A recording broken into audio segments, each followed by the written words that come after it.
So this is okay. This is my second time teaching international students. Okay, sincerely, saya rasa sangat bermegah. I'm very much, it is my honor to teach you. It is my honor to share my knowledge and experience. Okay, because I understand, to me last time I was student like you. I was student like you, attending a class and try to understand how to write a research proposal. Because outcome of this class is you need to write a research proposal, betul kan? Am I right? Betul tak? Seperti Ibu Yara kata tadi, akhirnya di akhir kelas ini, pelajar-pelajar semua seharusnya menulis research proposal. And I will say that it is not easy. Please trust me, it is not easy. It is not an easy task. So for this class, I think I have told Ibu Yara, okay, I have discussed with Ibu Yara. I told her that I'm not going to touch more on the theories, no, but I'm going to help you to write a research proposal. Ngerti tak? Faham tak sekarang ni, Pak Farudin? Faham. So what I'm going to do with you, we're going to work together. Okay, we're going to work together. I'm going to teach you on how to write a research proposal. So along the way, I'm going to expose you to some theories on how to write a good paper or a good research proposal. Boleh kan? Faham kan? Okay. So as an introduction, I've experienced like you. Last time when I did my master, I also asked to write a research proposal, and I found it is very difficult task. So it needs commitment. It needs commitment between the student and also the lecturer.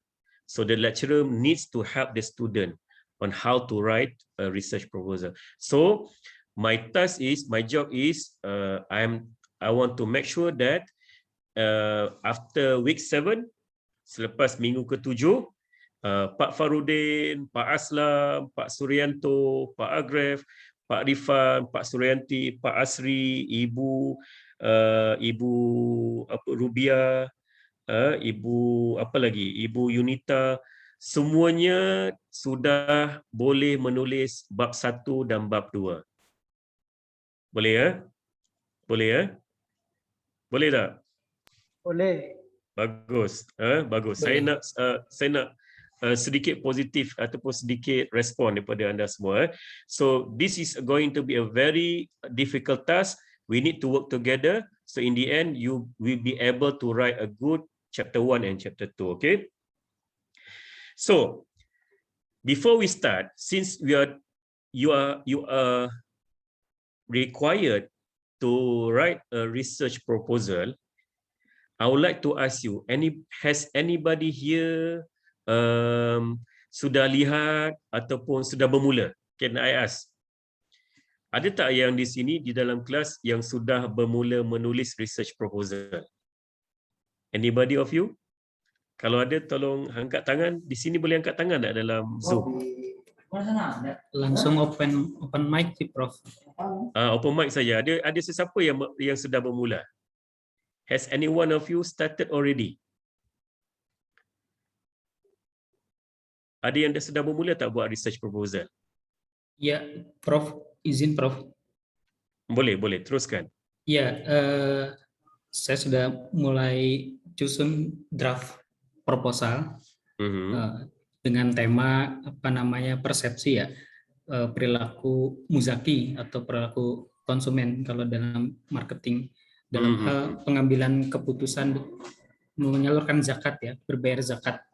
Jadi perception, konsepnya itu perception, terus kemudian consumer behavior dan decision making. Decision making. So, bermaksud Pak Farudin sudah bermula menulis.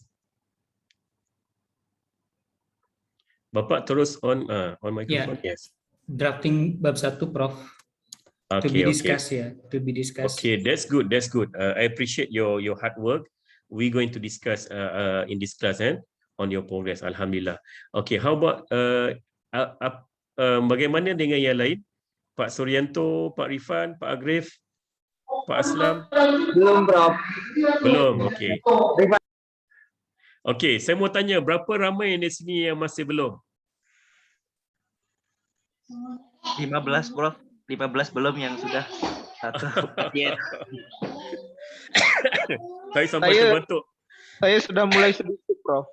Sudah mulai sedikit, okey, alhamdulillah.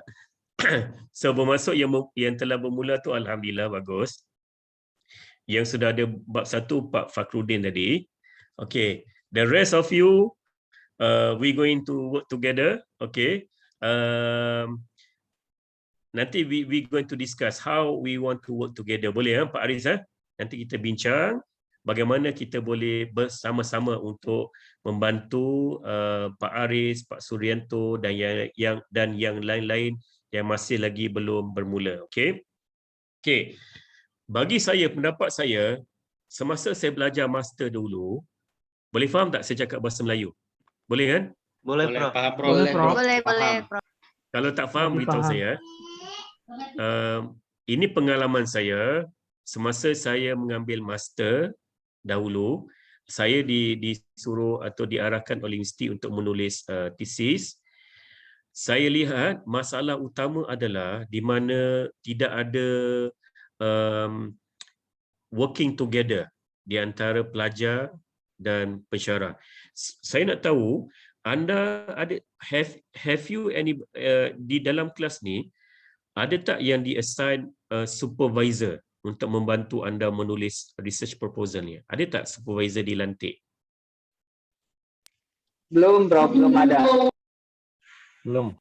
Prosesnya akan ada supervisor ke ataupun hanya saya dan Ibu Farah saja yang akan membantu anda? Sepertinya nanti next semester, Prof. Oh, next semester akan ada supervisor. Okay, good information. So basically, I think since from the start, you need to have a supervisor to supervise you. Okay, never mind. Since you are not being assigned any supervisor, so what we're going to do is that we need to work hard. Okay, so begini. Kalau anda disuruh untuk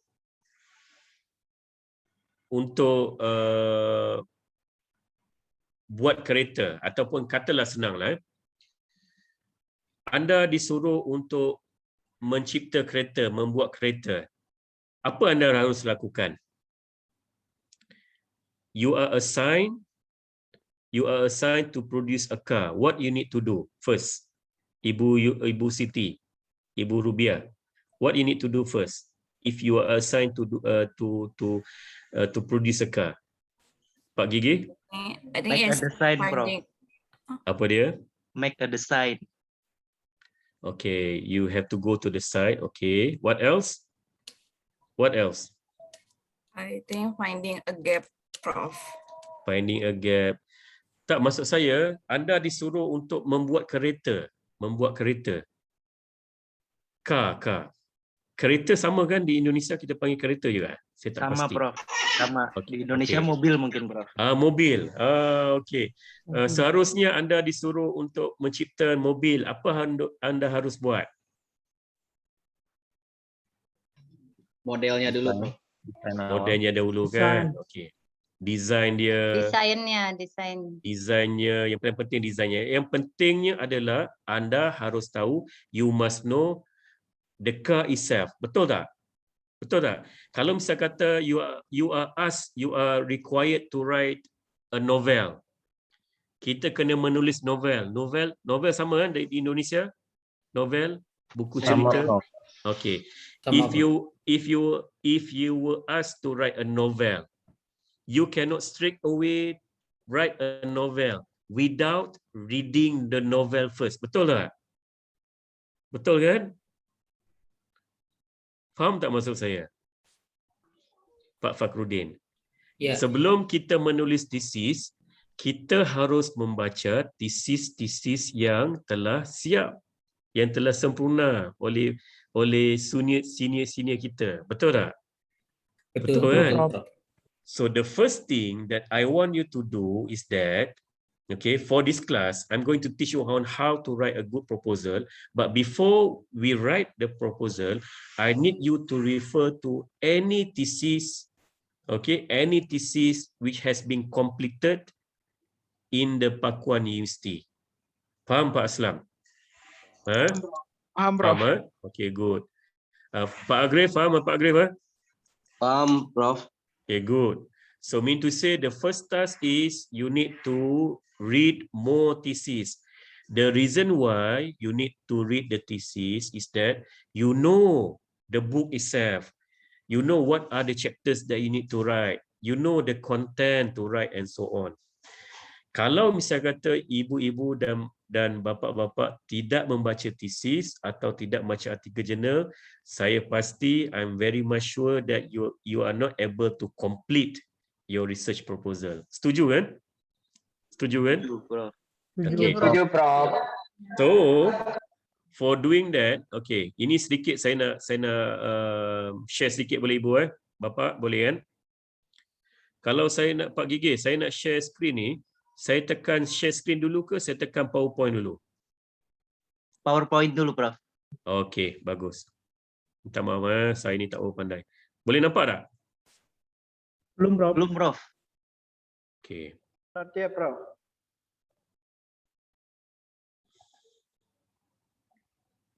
Boleh nampak? Boleh. Boleh, Prof. Okey. Okey, sebentar.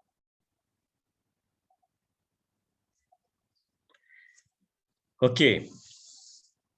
Saya sudah sampai ke what to do nanti, tapi sebelumnya, sebelumnya untuk makluman ibu-ibu dan bapa-bapa, the reason why we have to take this class, besides you need to get an A for this class and you need to complete your master degree, but the reasons why we believe that all the managers, the students need to understand marketing research is that we as a human being, nanti kalau ibu-ibu dan bapa-bapa bekerja di kantor masing-masing, if you work in our workplace, we are able to understand the issues. We are able to identify the issues. We are able to solve the problems. Faham, Pak Rifan? Pak Rifan? Okay. Yes, Prof. Yes, Prof. Sesiapa yang ada soalan, you can always stop me, boleh berhentikan saya and ask the question right away, boleh Okay. The reason why we have to take this class is that we want you to have the skills, to be able to identify the problems exist in your workplace. Let's say, for example, Pak Ergin, as an entrepreneur, in your company, you find out that the sales are not doing good. The sales, jualannya tidak berapa bagus. So that is the problem. So how to solve the problems? It is where this class will help you on how to identify the problems and to solve the problems. These are the process that we want to share with you, that we want you to know how to solve the problems by doing a research. That is why you need to take this class. Clear? Is that clear, guys? Faham semua, Pak Wahyu? Okay. Paham, Pak. Time management is very important in this class because in the end, you need to write chapter 1, chapter 2, and chapter 3. And basically, roughly, for the research proposal in Malaysia, the pages is around 50 to 60 pages. Bermaksud dia punya helaian antara 50 hingga 60 muka surat. Faham kan? Untuk research proposal. Okay. So bagaimana untuk buat research ini? Bagaimana untuk anda familiar with this marketing research ataupun research proposal? The first advice is that, okay, this is what I need you to do. Untuk meeting yang seterusnya, untuk perjumpaan yang seterusnya, saya memohon kepada ibu-ibu dan bapa-bapa, Bapak Aris, Bapak Dian, Ibu Cici, okay, Ibu Arif, Pak Wahyu, Pak Gigi dan semuanya untuk cari dalam artikel jurnal, okey, cari artikel jurnal di mana tajuknya adalah tajuk yang bapa dan ibu sangat berminat untuk dijadikan tajuk dalam research proposal. Faham tak Pak Rifan? Faham? Faham kan? Paham, Pak. Paham, Faham, Prof. Paham, bro. Okay. So for the next meeting, I want you to find a good article journal from a good journal, okay, which the topic or the title you have interest on, and you need to use that topic for your research proposal. Faham tak? Jadi apa perlu dicari dalam artikel jurnal tu adalah di mana kamu kena lihat framework. Ada sesiapa tak faham framework di sini apa? Does anybody here know? Ya. Kerangka kerja ini, kerangka. Ya, kerangka kerja. Dan lepas ni saya akan sentuh tentang kerangka kerja. Okey, saya sentuh tentang kerangka kerja sekejap. Okey, saya share kerangka kerja. Sebentar ya Bu. Allah.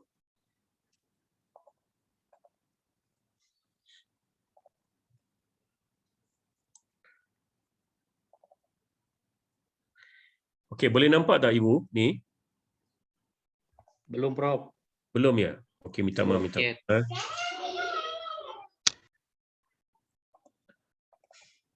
Okey, boleh nampak tak Ibu? Ibu dah maaf. Boleh terlihat, Prof. Okey, ini adalah contoh example of my student last semester. Dia buat tajuk factors affecting elderly customer satisfaction towards online shopping in Johor. Okay, the student would like to know how the elderly customer like me myself, or customer tour. Kalau di Indonesia dipanggil apa itu? Customer tour. Warga emas ya? Pelanggan, bro. Pelanggan. Okey, pelanggan tour. Sudah maghrib Boleh tak kita buat 5 minit lagi dan kita berhenti solat maghrib boleh kan? Iya, boleh, Prof. Boleh, Prof. Okey. Di sini dilihat, okey, saya nak tunjuk apa itu kerangka.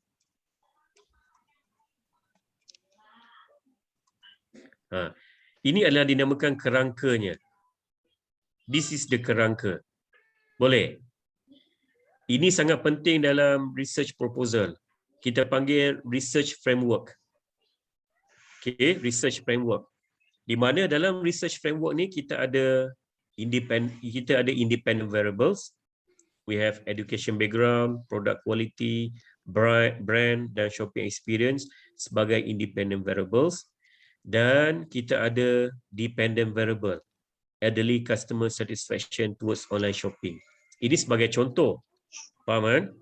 Nanti tugasnya Bapak Fakrudin, Ibu Yunita, Ibu Siti Rubia dan Pak Suryanto cuba cari mana-mana artikel jurnal yang ada research framework macam ni. Boleh? Pak Arif, Syabuddin. Ya, Pak. Ini yang dikatakan framework. Framework ini kita boleh ambil dan kita boleh test dalam research kita. It is not plagiarism. Any framework can be tested again and again from different individuals. Faham kan? Any existing framework can be tested, can be duplicated, can be copied, and tested in different settings by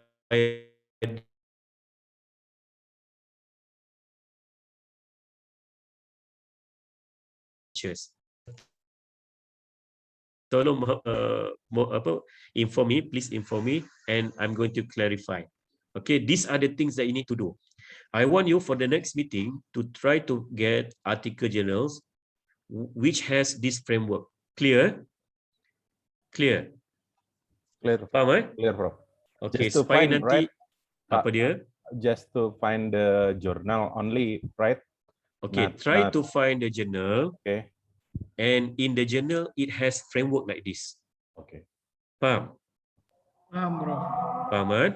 Okay. I mean just to find the journal, not to write our journal, right? Is this only for reference? You mean, Prof? Siapa yang cakap tu saya tak nampak lah. Saya minta maaf. Arif, Prof. Oh, Pak Arif. Okay. Yes, exactly. Okay. Cuba cari artikel jurnal Okay. di mana dalam artikel jurnal tu ada framework ni. Okay. Faham? Clear. Supaya nanti apa yang saya nak buat, ibu-ibu dan bapa-bapa boleh ambil framework ni dan masukkan dalam research proposal kita. Faham? Faham tak? Paham, Prof. Saya ini adalah shortcut yang saya ajar pada student saya, especially students yang buat top course MBA macam ni, Master Management, kan? Kenapa? Sebab anda semua tak mempunyai masa yang panjang. Betul kan? Kalau misal buat Master by Philosophy, Master by Research, anda diberikan 2 tahun kan untuk buat research, betul tak? Kalau di Indonesia kan? Di sini Master Management buat setahun kan? Ibu Yunita, kalau di Indonesia. Ya, Prof. Kalau di Indonesia, berapa lama perlu buat research ni? Untuk Master Management ni, berapa lama diberikan?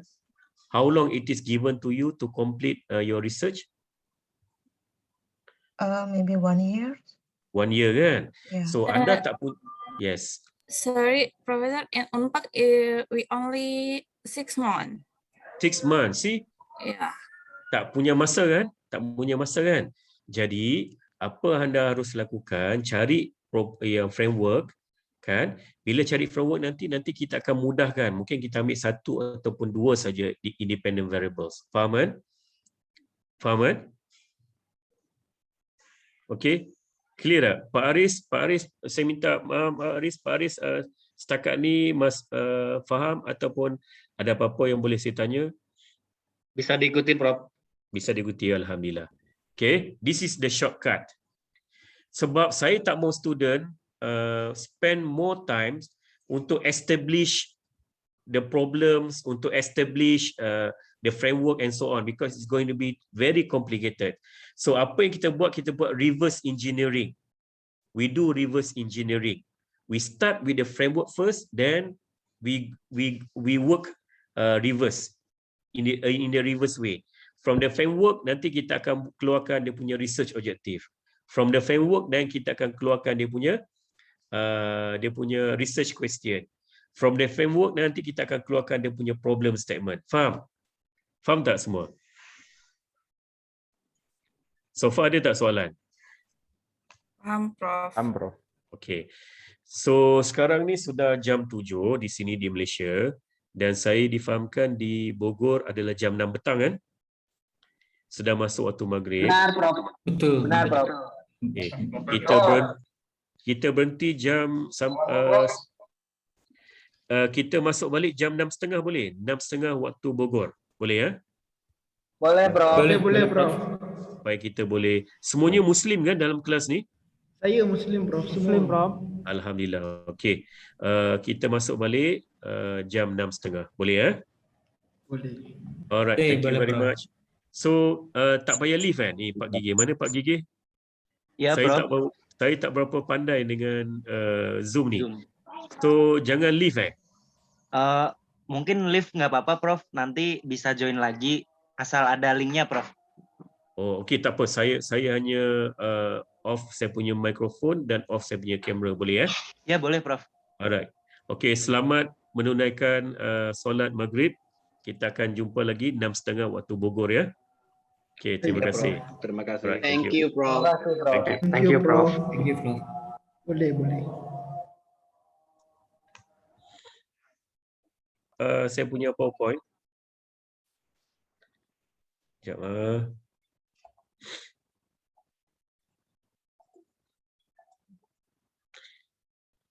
Boleh nampak PowerPoint saya? Boleh, Prof. Boleh.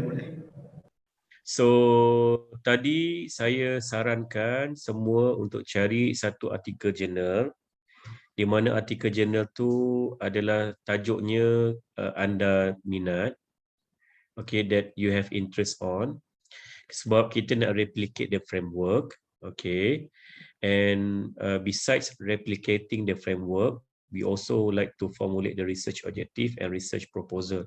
So kita tengok balik nanti the article journals that you are going to refer to. Okay, tengok balik.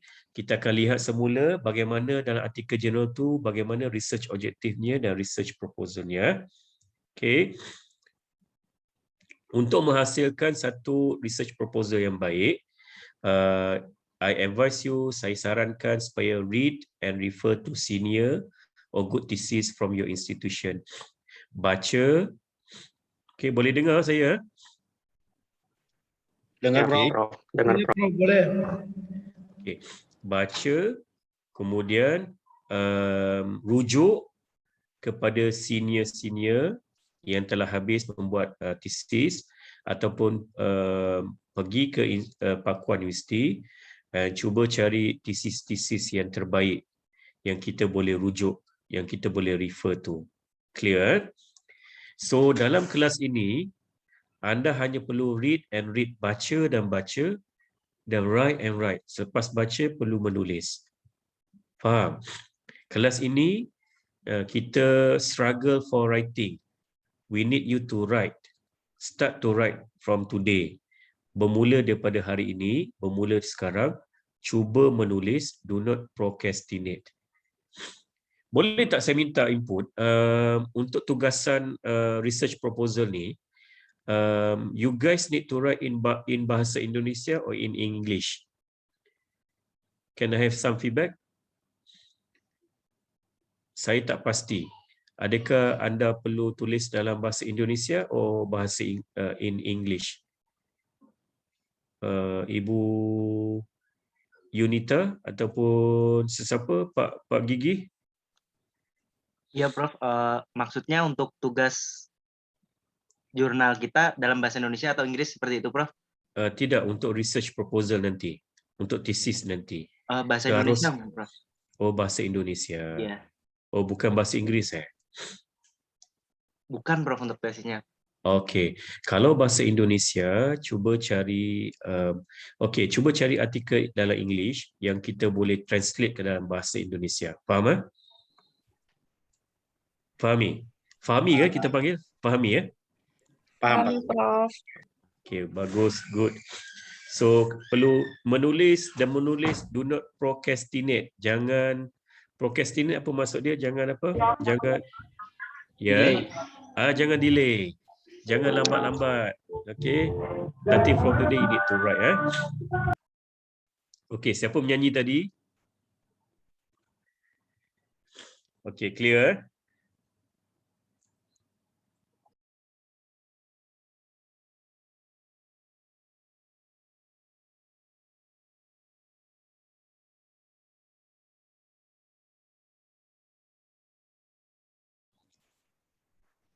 Maaf.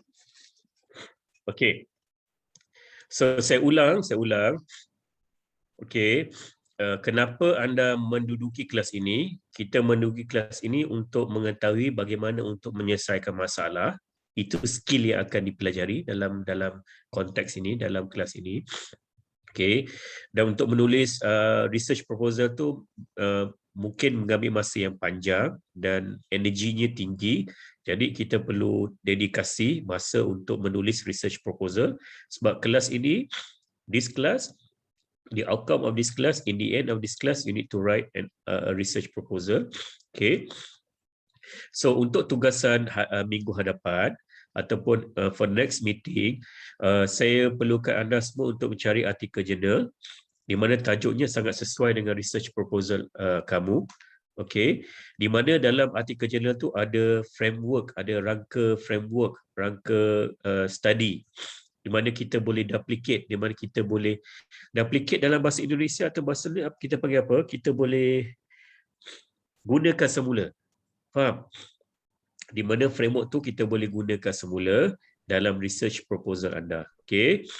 Kemudian tugas anda adalah untuk read and read, write and write. Baca dan baca nulis dan menulis. This is what you need to do in this class. Okay. Ada soalan? Sebelum saya pergi kepada slide yang seterusnya. Ada soalan? Tiada? Eh? Tidak ada, Pak. Okey, kalau tiada soalan, saya pergi pada slide yang seterusnya.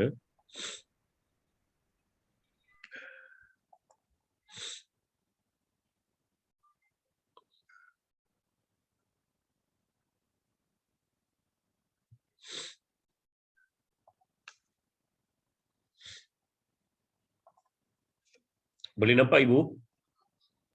Bapak-bapak Belum, Prof. sekalian. Belum, Prof. Allah. Okey. Boleh nampak semua? Nampak. Sudah nampak, Prof. Dalam bahasa Indonesia boleh nampak tu maksud dia sama ke? Boleh nampak? Sudah tampil kayaknya, Bang. Oh, sudah tampil. Okey. Okey, sekarang ni minta maaf dia mungkin dalam bahasa Inggeris tapi saya akan cuba untuk terjemahkan dalam bahasa Melayu. Okey, ini adalah content. Ini adalah pengisian dalam bab 1 dalam research proposal anda, dalam kertas cadangan anda. Pertama adalah background of study, latar belakang kajian. Okey, yang kedua adalah problem statement, iaitu penyataan masalah. Problem statement sangat penting dalam kertas kajian ataupun proposal sebab daripada problem statement kita akan selesaikan masalah. Okay, the reason why we need to do a research, kenapa kita perlu menjalankan research, sebab kita nak menyelesaikan masalah. Faham kan? We want to solve a problem. Okay, sebagai contoh, Pak Rifan tadi daripada farmasi kan, Pak Rifan eh? Farmasi, Prof. Gimana? Farmasi kan? Okey. Sebagai contoh, di farmasi Pak Rifan, 2-3 bulan kebelakangan ni, the last 3 months, the sales are deteriorating ataupun the sales are declining. Jualan setiap bulan jatuh. Faham kan? Jatuh. Ha? Ya. So kita tak faham kenapa ini berlaku. We don't know what are the real cause of this problem. We never know. Is that because of the price of the product? Is that because of the demand from the consumers? Demandnya makin berkurangan. Is that because of competitors? Is that because of the economy? Due to apa dia Pak Rifan? Ada siapa mau bagi remark tadi? Ada. So ada. So jadi masalah ni problem statement ataupun penyataan masalah ni sangat penting. Ini yang perlu diselesaikan. Ini yang perlu dilihat. Apakah masalah organisasi anda? Sebagai contoh Pak Fakarudin. Pak Fakarudin. Sorry Fakrudin kan? Ya, Prof. Daripada zakat kan Bapak kan? Ya, betul. Okey, ada masalah tak berlaku di zakat, di bahagian zakat di Bogor? Ada. Apa masalahnya? Prof, ya.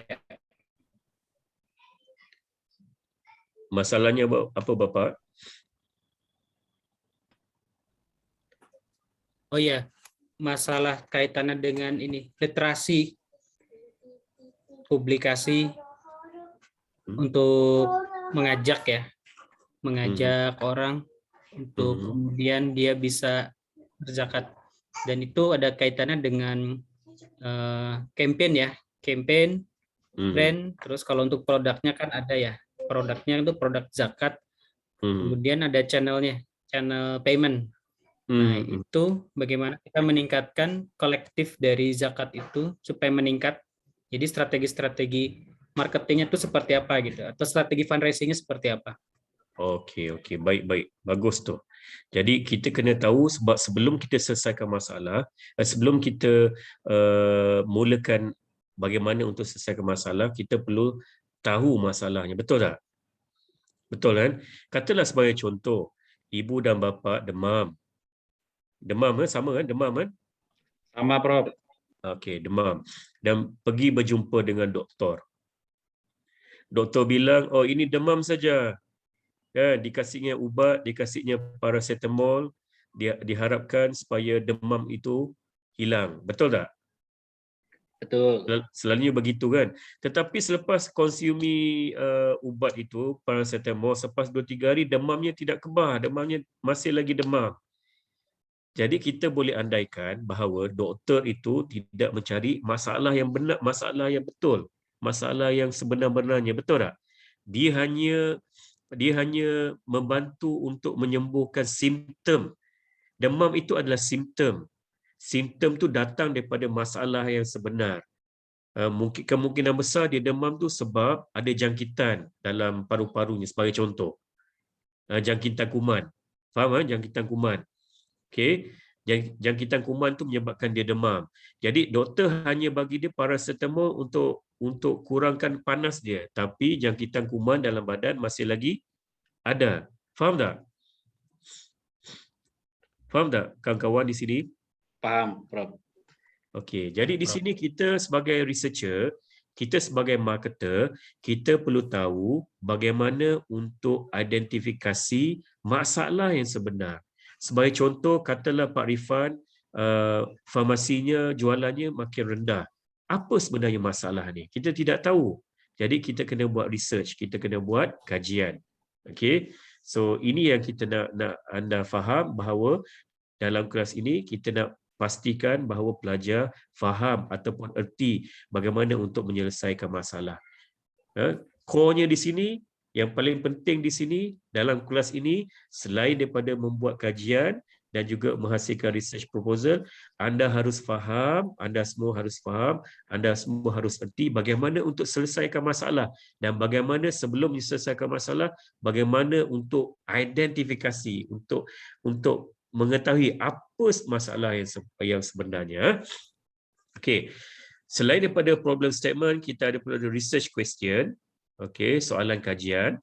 Dan selepas soalan kajian, kita perlu ada research objective, iaitu objektif kajian. Kemudian kita ada scope of study, study scope. Kemudian significance of the study, kepentingan study, dan definition of terms. Saya difahamkan oleh Ibu Ibu Dr. Yuari Farah bahawa basically content dia sama di Indonesia dan di Malaysia sama lebih kurang. So these are the things, ini adalah elemen-elemen yang perlu ada dalam chapter 1.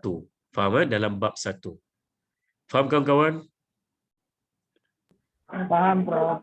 Paham, Prof. Kalau anda tidak setuju dengan saya, cakap saja. Kita boleh bincang, boleh ya? Alright. Okay. So dalam introduction dalam bahasa Indonesia kita panggil apa kawan-kawan? Latar belakang. Latar belakang. Latar belakang Pendahuluan. Pendahuluan. Introduction part, pendahuluan kan. Dalam pendahuluan, okay, the introduction is the part of the paper that provides readers with the background information for the research. Ini pendahuluan ni sangat penting. Kenapa sangat penting? Sebab dia punya aim, dia punya matlamat adalah purpose dia to establish a framework for the research so that the readers can understand how it is related to other research. Introduction ni paling penting sebab saya rasa dia berada di hadapan.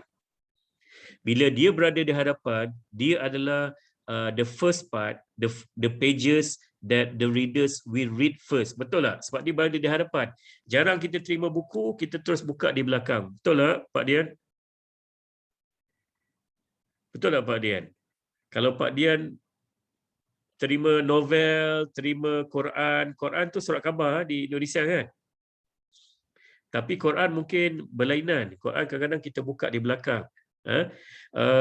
Katalah kita terima buku, kita baca buku, kita mesti mula di hadapan. So hadapan tu adalah di mana dia cuba untuk capture the interest of the reader.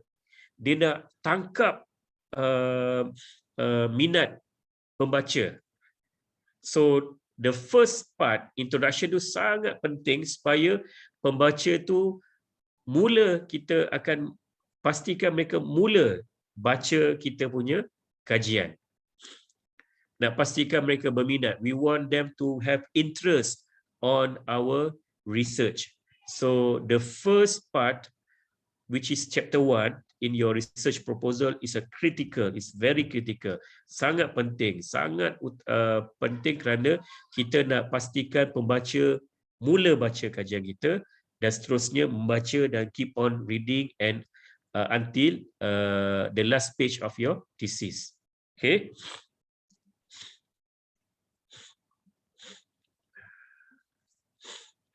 Okay. The introduction should address the following. Dalam introduction tu, kita kena create reader interest in the topic. Kita memulakan sebagai contoh, saya gunakan example from Pak Farudin, daripada zakat kan. Bapak di mana Pak Fakruddin tadi? Ya, Prof. Okey, zakat kan. So bila Bapak cerita pasal zakat, jangan terus cerita pasal zakat di Bogor. Faham Bapak? Bapak cerita secara am dulu, secara general. Dia macam payung. Dia macam payung. Kita cerita bermula daripada general, kita ceritakan pasal zakat dulu, kepentingan dia, macam ni zakat diuruskan di seluruh dunia, bagaimana zakat diuruskan di Malaysia, bagaimana zakat diuruskan di Mesir, bagaimana zakat diuruskan di United Kingdom. Lepas tu baru kita daripada payung besar kita terus pada kecil dan kita pergi pada zakat di Indonesia. Kemudian lepas zakat di Indonesia baru kita cerita pasal zakat di Bogor. Faham tak? Dia macam tunnel. Dalam introduction tu macam tunnel. Okay. Pak Dian rasanya apa kajian yang Bapak Dian akan jalankan untuk research proposal ni? Boleh tak share dengan kami? Boleh, Prof. Rencananya saya ingin meneliti terkait dengan di tempat kerja saya, Prof. Itu dia.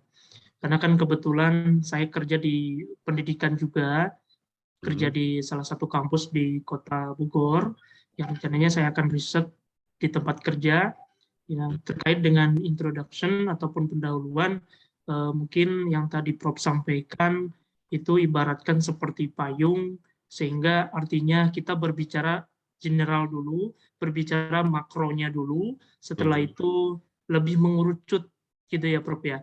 Lebih mengerucut pada mikro. Ya, So betul, apa isu Bapak di sini yang Bapak mau kaji? Isunya lebih kepada brand image si Prof. Okay. So brand image berkaitan dengan universiti ke? Betul, Prof. Okay, mungkin Bapak boleh ceritakan mengenai apa itu brand image dahulu secara general. Betul. Kemudian brand image jenama-jenama besar yang terkenal, kenapa mereka sukses, kan? Kemudian Bapak kaitkan dengan jenama-jenama di universiti. Universiti perlu menjaga jenama mereka supaya keep on, student will come again and again. Betul tak Bapak? Kemudian baru kaitkan dengan isu jenama di Universiti Bogor di tempat Bapak bekerja. Faham? So dia ada tunnel. Ada tunnel situ. Mulakan secara am, general, makro, kemudian pergi kepada negara-negara lain, kemudian harus dikecilkan, difokus pada mikro. Apa yang berlaku di tempat kerja Bapak Dian? Faham kan? Untuk introduction. Ya, paham, Clear tak semua kawan-kawan? Pak Gigi? Ya, Prof. Okey kan? Faham kan Pak Gigi kan? Paham, Prof. Okey. Dalam introduction juga, kita kena establish the problem that leads to the study.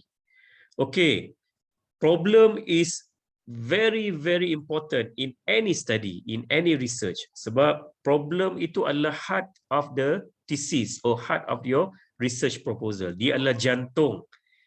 Problem tu adalah jantung kepada research proposal anda. Kenapa dipanggil jantung? Sebab daripada problem tu, dia akan hasilkan research objective. Daripada problem tu, dia akan hasilkan research question. Daripada problem tu, dia akan hasilkan metodologi bagaimana untuk selesaikan masalah ni. Jadi, problem tu sangat penting. Pak Aris, boleh erti Pak Aris? Saya guna bahasa Melayu sekarang. Pak Aris? Pak Aris mungkin tak on microphone. Iya, Prof. Boleh ya Pak Aris? Pak Aris Oh, boleh kan? sorry. Ya, halo. Ya. Oke, Ah. Prof. Siap. Okay. Jadi problem ni sangat penting. Saya melihat ramai pelajar, even though if they are doing PhD ke, dia buat master ke, by research ke, I'm not talking about you because you are doing master by top course. Kalau master by research dan PhD by research, sometimes the students are not able to identify the problem. So the problem is very important in any study because daripada situ kita tahu apa yang nak perlu diselesaikan. Kalau kita tidak tahu apa problemnya, kita tak selesaikan apa-apa. Betul tak Ibu? Ibu Ratmawati. Kan? Betul tak? Ya, betul, Prof. Kadang-kadang kita lihat anak kita pergi ke sekolah, balik sekolah, tapi hasilnya peperiksaan dia tidak bagus. Betul tak?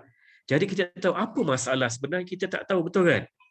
Ya. Jadi kita kena tahu apa masalahnya. Adakah masalah dari segi masalah makanan? Kita tak tahu. Kita kena kaji balik. Adakah berdasarkan diet? Adakah berdasarkan sekolah? Adakah masalah itu datang daripada kita sendiri sebagai parents? Kan? Adakah dia disebabkan oleh gadget kan? Selalu main video, main game dan sebagainya. So itu yang kita perlu tahu. Faham? Kalau kita tahu yang masalah itu datang daripada gadget, baru kita selesaikan masalah itu. Faham tak? Jadi di sini for the next meeting, we are going to discuss on how to identify the problem. Nampak ringkas, tapi sebenarnya dia besar. Problem ni sangat, dia adalah jantung ataupun hati ataupun heart in the research. So we need to understand the research problem first before we are able to further write your chapter 1, chapter 2 and chapter 3. Okay. So daripada introduction juga, we can reach out to a specific audience. Sebagai contoh, Pak Dian tadi hasratnya untuk study berkaitan dengan image university. So sesiapa saja yang membuat kajian tentang image university, dia akan tertarik dengan kajian Bapak. Betul tak Bapak? So the first thing, the introduction part is very important so that we can gauge the readers. We can tarik readers tu untuk baca kita punya thesis atau baca kita punya kajian. Okay. Okay. Di sini pun sangat penting, jangan risau, jangan khawatir Pak, kalau tak faham, nanti slowly we going to discuss this again and again in the next class so that you understand. Okay. Saya tak pasti sama ada pelajar-pelajar harusnya membuat quantitative study ke qualitative study untuk di Pakuan Universiti. Ada Pak Arif, Ibu Yunita, Pak Gigi, ada apa-apa information? Mungkin bisa dua-duanya ya Prof ya, kualitatif dan kuantitatif. Boleh guna dua-dua. Boleh Prof. Boleh ya. Iya. Pilih salah satu ya. Pilih salah satu. Okey, saya mau tanya di sini, berapa ramai yang akan buat quantitative study? Angkat tangan. Bukan tak boleh angkat tangan sebab ini bukan Google Meet. Saya tanya saya seorang lah. Pak Aris, mana Pak Aris? Ya Pak. Ya Prof. Bapak akan buat, panggil saya Bapak pun tak ada masalah. Okey, Bapak buat quantitative study ke qualitative study?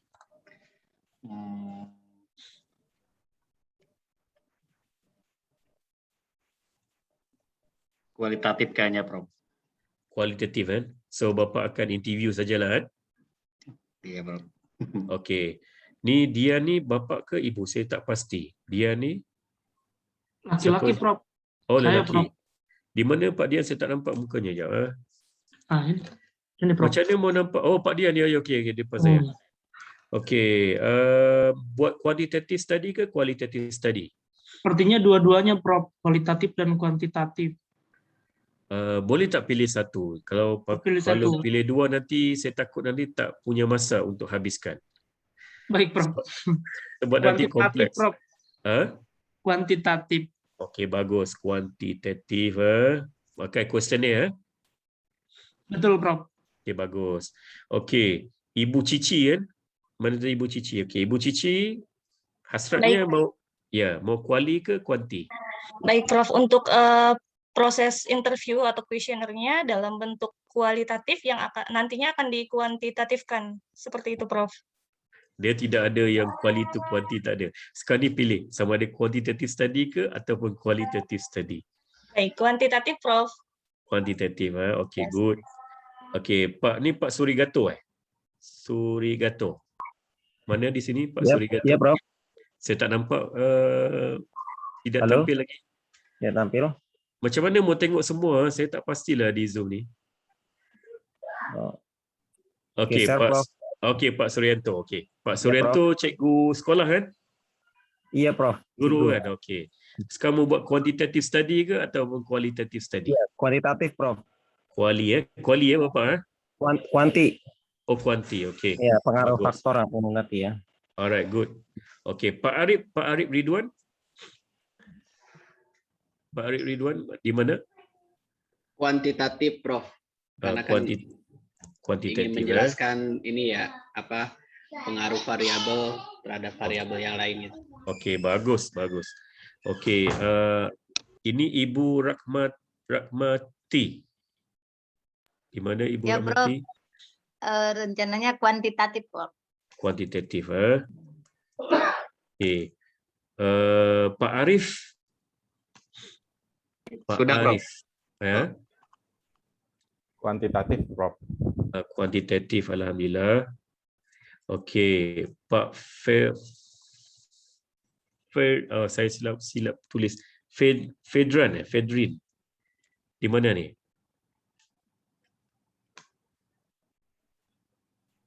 Okey, Ibu Yunita. Mana Ibu Yunita? Baik, Prof. Rencana saya mau ambil kuantitatif, Prof. Kuantitatif. Kita panggil rencana. Rencana tu maksud dia di rencananya maksudnya di planning ya. Planning. Planning.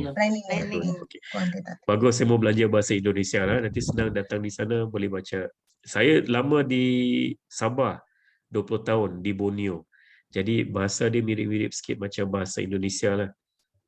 Sama tak mirip-mirip ni? Kalau saya cakap bahasa Sabah. Sama, Pak. Sama, Pak. Agak mirip-mirip. Dia mirip-mirip. Okey, Pak Wahyu. Di mana Pak Wahyu? Kuantitatif, Prof. Kuantitatif. Okey, Ibu Siti Rubia. Kuantitatif, Prof. Alhamdulillah. Bapa Elgin. Kualitatif. Kuali. Ya. Kuali ya. Kuali. Okey. Di sini apa? Ibu Rifan. Pak Rifan. Kuantitatif, Prof. Kuantitatif. Okey. Ya, benar, Prof. Terima kasih Pak Aslam. Mana Pak Aslam? Bapak Aslam. Kuantitatif, Prof. Kuantitatif. Okey, Pak Agrif. Pak Agrif. Agrif, AGREF. Atau masih lagi solat?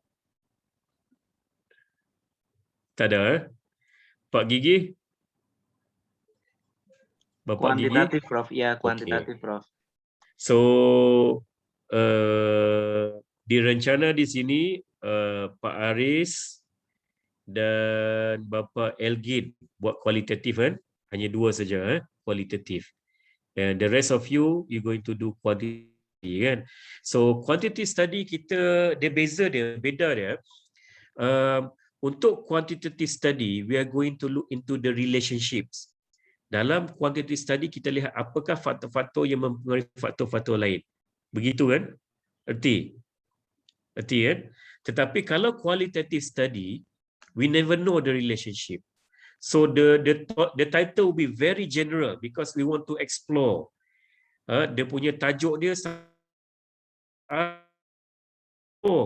apakah dia? Jadi kita tak tahu apakah faktor-faktor yang mempengaruhi.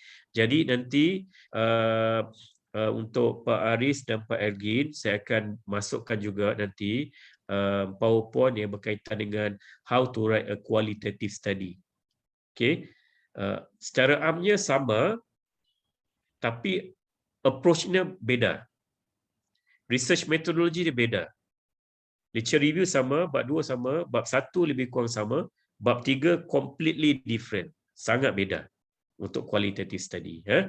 Cuma quantitative study tadi, saya suruh kenapa ambil framework sebab senang. Quantitative study nanti, tengok mana-mana artikel jurnal yang ada framework, kita ambil framework tu, kita guna pakai dalam research kita lagi. Itu bukan dikira plagiat, tidak, bukan plagiat. Sebab framework tu can be tested again and again by different researchers. Framework tu mana-mana existing research framework boleh diguna pakai oleh researcher yang lain, di test dalam konteks yang berbeza. Jadi untuk quantitative study senang. Ambil artikel jurnal, ambil framework, letak dalam research proposal kita. Erti tak? Mengerti tak Ibu? Ibu Yunita? Paham, Prof. Faham? Jadi Paham quantitative study bagi saya background saya quantitative study senang sebab framework dah ada, kita ambil. Questionnaire pun dah ada. Questionnaire tu sebenarnya ada dalam artikel-artikel jurnal, kita ambil balik, kita guna pakai balik. Faham? Tapi exploratory qualitative study you cannot start with framework, tak boleh. Dan you tak ada questionnaire, you kena design, you kena set apakah soalan-soalan yang boleh diguna pakai dalam kajian kamu. Boleh So clear? So dalam quantitative study, for example here, kita kena tahu apakah independent variables. Dalam bahasa Indonesia apa dinamakan independent variable ni? Variabel bebas ya, Prof. Variable bebas Kalau dependent variable? Variabel terikat. Variabel terikat. So kita perlu tahu untuk quantitative study, untuk pelajar-pelajar dalam kelas ni selain Pak Arif dan Pak Eglin tadi, semuanya harus erti apakah faktor-faktor bebas, apakah faktor-faktor yang terikat. Itu sangat penting. Dan untuk makluman, faktor terikat tu dependent variables tu adalah sebenarnya masalah kita. Faham tak? Kawan-kawan faham tak? Rakan-rakan faham tak di sini? Sebenarnya dalam research problem kita, our dependent variables is the main problem that we're going to solve. Sebagai contoh dalam konteks ni, factors influencing the online purchase intention. Boleh nampak kan? Kawan-kawan? Nampak tak? Nampak, Pak. Okey. Artinya kita nak melihat apakah faktor-faktor yang mempengaruhi pembelian online. Betul tak? Niat pembelian online. Betul kan? Betul tak? Betul tak ni? Faham tak Betul, kawan-kawan? Prof. Betul. Daya beli. Okey, jadi sebenarnya dalam kajian ini, masalah utama dia adalah online purchase intention. So this is the problem that going to be solved by the researcher. Inilah masalah yang harus diselesaikan. Kita nak lihat apakah faktor-faktor yang boleh menyelesaikan masalah online purchase intention. Faham? Jadi nanti dalam research proposal kamu, dalam bab 1, kalau kita menceritakan tentang penyataan masalah, research problem tadi, our dependent variable ataupun pemboleh ubah terikat adalah merupakan masalah utama yang kita perlu selesaikan. Faham? Faham tak? Pak Gigi, ada sesiapa yang tak faham yang boleh saya... Ya, Prof. Insya Allah cukup dimengerti, Prof. Berarti Pak Arif, ada komen Pak Arif? So far okey Pak Arif? Pak Arif Ridwan? Iya, Prof. Jadi variabel bebas itu adalah masalah yang akan kita coba cari solusinya gitu ya, Prof. Bukan faktor bebas, faktor terikat Dependent variable tu faktor terikat Dependent. Oh, terikat. Ya, dependent. terikat. Sorry. Terikat, betul. Okey. Clear? Pak Wahyu? Ya, Prof. Okey, clear. Okey, jadi kita tahu apakah faktor yang bebas, apakah faktor terikat. So, di sini kita kena tahu bahawa dependent variable, ni dependent variable, DEPENDENT, dependent variables adalah selalunya merupakan masalah yang kita nak selesaikan. Okey. Macam konteks Pak Fahrudin yang berkaitan dengan apa ni zakat, mana Fahrudin Yep, berkaitan Prof. zakat. Okey, Bapak boleh share tak dengan kami apa tajuk Bapak yang Bapak ingin buat untuk research proposal ni? Ya, faktor-faktor yang mempengaruhi keputusan orang untuk berzakat ke Basnas, Pak. Maksudnya faktor-faktor yang mempengaruhi Keputusan Muzaki ya. Ya, keputusan Muzaki untuk berzakat ke Basnas. Keputusan apa Bapak tadi Bapak? Saya tak faham. Keputusan ini apa? Keputusan Muzaki atau donatur, Pak. Oh, donatur. Iya. Okey. Jadi dalam konteks Bapak, apa masalahnya? Masalahnya adalah apa namanya? Kita Berdasarkan tajuk tadi. Berdasarkan tajuk tadi, faktor-faktor yang mempengaruhi keputusan donatur. So dalam tajuk tu apa sebenarnya masalah Bapak? Ya. Masalah ada bagaimana meningkatkan ininya, Pak. Meningkatkan dari sisi pengumpulannya, kolektifnya. Okey, saya pergi balik Bapak tadi Macam tadi saya beritahu, kita cakap factors influencing the online purchase intention, kan? So kita tahu factors ni adalah independent variable, online purchasing intention adalah dependent variable. Factors adalah faktor bebas tadi kan? Boleh ubah bebas kan, betul tak? Kawan-kawan, saya tak pasti dalam bahasa Indonesia. Betul kan? Ya, betul Pak. Prof. Online purchasing intention is dependent variable, maknanya faktor yang terikat. Betul ke? Betul kan? Jadi online purchasing intention ni adalah merupakan masalah yang perlu kita gali, masalah yang perlu kita selesaikan. This is the problem that you going to solve. Okey, kembali terkait dengan tajuk Bapak tadi. Tajuk Bapak tadi adalah faktor-faktor yang mempengaruhi keputusan donator untuk berzakat sebagai contoh. Betul tak? Betul. Jadi berdasarkan title tu, apakah masalah utama? Ya. Masalah utamanya di keputusan itu. Yes, keputusan zakat. Itulah masalah yang kita perlu kaji. Faham tak Bapak? Faham. Jadi selepas ni nanti saya minta semua pelajar, semua kawan-kawan untuk dapatkan satu artikel jurnal kan? Betul kan? Yang buat quantitative study mesti ada independent variable dan dependent variable. Okey, dan di situ kita boleh kenal pasti apakah masalah sebenarnya yang kita nak selesaikan dalam kajian anda masing-masing. Faham? Okey, Bapak Dian tadi buat kajian tentang brand image universiti kan Bapak Dian? Mana Bapak Dian? Ya, Prof. Okey, apakah tajuk Bapak Dian? Tajuk apa, Prof? Maaf. Apakah tajuk research, tajuk kajian? Topik. Oh, topik. Ya, rencananya ini, Prof.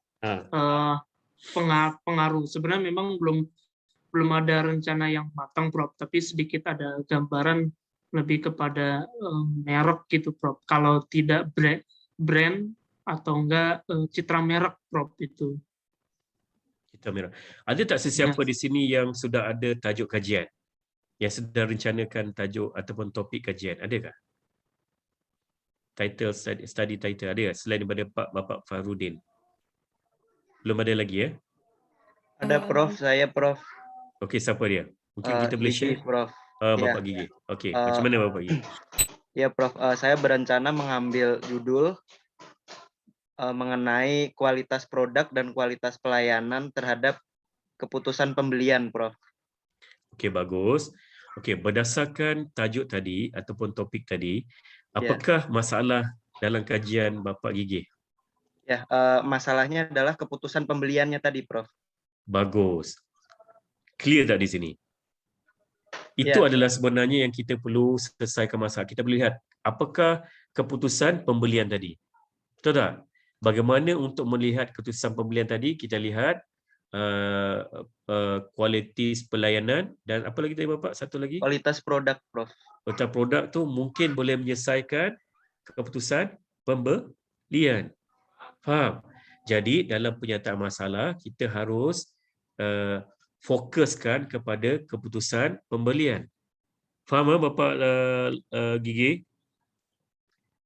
Ya, paham, Prof. Okey, jadi lepas ni orang kata bila nanti waktu proposal defense, waktu examiner tanya apa masalah kamu, kamu jangan cerita kamu punya independent variables, jangan ceritakan tentang kualitas produk ataupun kualitas perkhidmatan. Itu bukan masalah. Itu adalah faktor-faktor yang boleh menyelesaikan masalah kamu, iaitu masalahnya adalah keputusan pembelian. Faham Pak Gigi? Ya, paham, Prof. Faham kan? Okey. Ini semua adalah saya sharekan tips-tips because saya sedang jadi examiner untuk beberapa pelajar master dan PhD. Jadi kadang-kadang pelajar master dan PhD ni dia tidak erti apa sebenarnya masalah dan kajian tu. Saya sudah beritahu kamu tips, saya sudah share dengan tips kamu. Dependent variable is always the problem in your research. Okay, pemboleh ubah terikat, faktor terikat tu selalunya merupakan masalah yang kita perlu selesaikan dalam kajian kamu. Erti ya, Ibu Siti Rubiah? Paham, Prof. Faham kan? Okay, good. Okay, selalunya untuk quantitative study kita ada factors influencing the relationship, dan melihat pengaruh, dan melihat relationship dalam bahasa Melayu, bahasa Indonesia apa? Kaitan. Dia melihat hubungan, perkaitan dan sebagainya.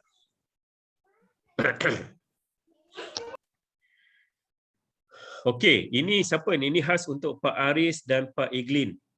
Pak Aris di mana Pak Aris? Ya, Prof. Hadir, Prof. Pak Aris mau buat kualitatif kan? Betul, Prof. Okey, dengan Pak Eglin. Mana Pak Eglin? Pak Elgin, minta maaf. Mana Pak Elgin? Sudah hilang. Okey, ini example of qualitative study.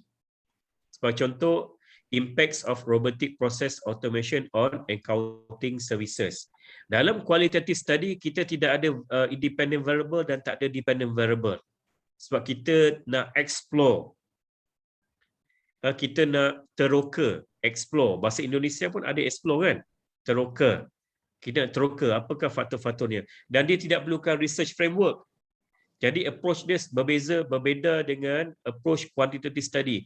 Quantitative study senang sebab kita boleh ambil mana-mana framework berdasarkan kajian-kajian lepas dan kita guna pakai lagi dalam kajian kita. Faham tak? Tapi untuk qualitative study tak boleh buat begitu. Okay, kita sebab we need to explore. Okay. Ini yang saya masukkan tadi dalam introduction, kita macam tunnel. Sebagai contoh, kalau Bapak Gigi kan? Pak Gigi? Ya, Prof. Bapak Gigi tadi melihat keputusan pembelian, betul kan? Betul, Prof. Kalau dalam bahasa Inggerisnya adalah intention to buy. Betul tak? Intention to purchase kan? Ya, Prof. Okay. Jadi, itu adalah masalah dan itulah fokus kita. Kan? Jadi dalam introduction kita kena mulakan dengan intention to purchase ataupun niat pembelian. Faham tak Pak Gigi? Ya, Prof. Jadi kita lihat niat pembelian tu dan konteks, saya tak pasti yang konteks apa, tapi kita mesti ada tunnel tu. Mungkin kita boleh lihat niat pembelian secara menyeluruh dalam kajian-kajian lepas, bagaimana dibuat di negara-negara maju. Kemudian kita boleh buat bandingkannya dengan niat pembelian yang kajian-kajian dibuat di negara-negara membangun, kemudian terus kepada kajian yang dibuat di negara Indonesia dan seterusnya terus kepada Bogor. Betul tak Bapak Gigi? Ini Ya, cara betul. kita buat background dia.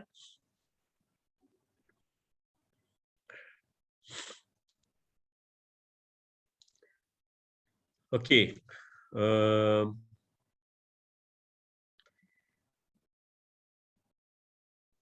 Ini nanti Bapak akan boleh baca sendiri ya. Nanti saya akan bagi.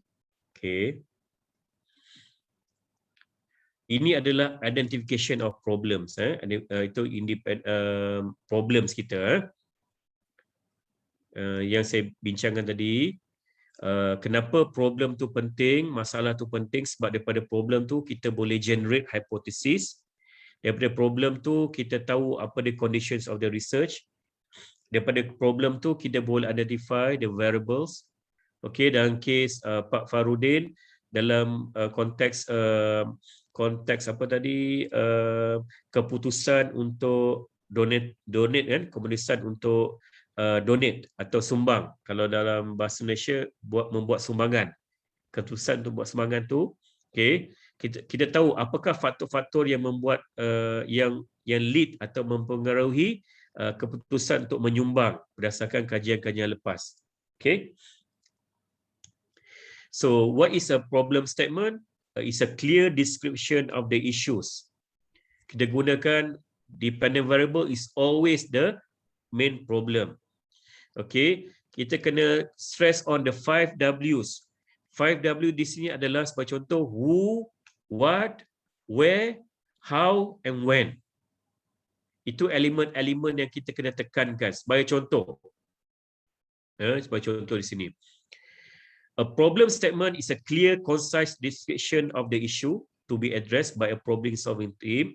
It is used to center and focus the team at the beginning, keep the team on track during the effort, and is used to validate the effort delivered and outcome that solve the problem statement. Okay, ini yang 5W yang saya masukkan tadi. Who does the problem affect? Siapakah yang terkesan dengan problem tersebut? Dalam konteks Bapak Fahrudin, dalam konteks zakat. Sebagai contoh, kalau orang yang tidak sumbang, memberi sumbangan, siapa yang terkesan? Who are the group of people that being affected when no one berzakat? Bapak Fahrudin, siapa yang terkesan? Maksudnya yang terdampak ya? Ya. Prof ya. Ya, organisasinya, Prof. Satu organisasi, yang kedua adalah yang terkesannya adalah orang-orang miskin kan? Ya. Kan? Mereka tidak dibantu. Kalau misal kata tiada orang bayar zakat, orang miskin yang terkesan. Betul tak Bapak Farudin? Betul, betul. Jadi kalau misal kata tidak ramai yang membayar zakat, yang terkesannya adalah orang-orang miskin masih lagi tetap miskin dan tidak dibantu. Okay. Okay. What? Apakah? What are the boundaries of the problem? Adakah problem tu berkaitan dengan customer? Adakah berkaitan dengan impact of the issue?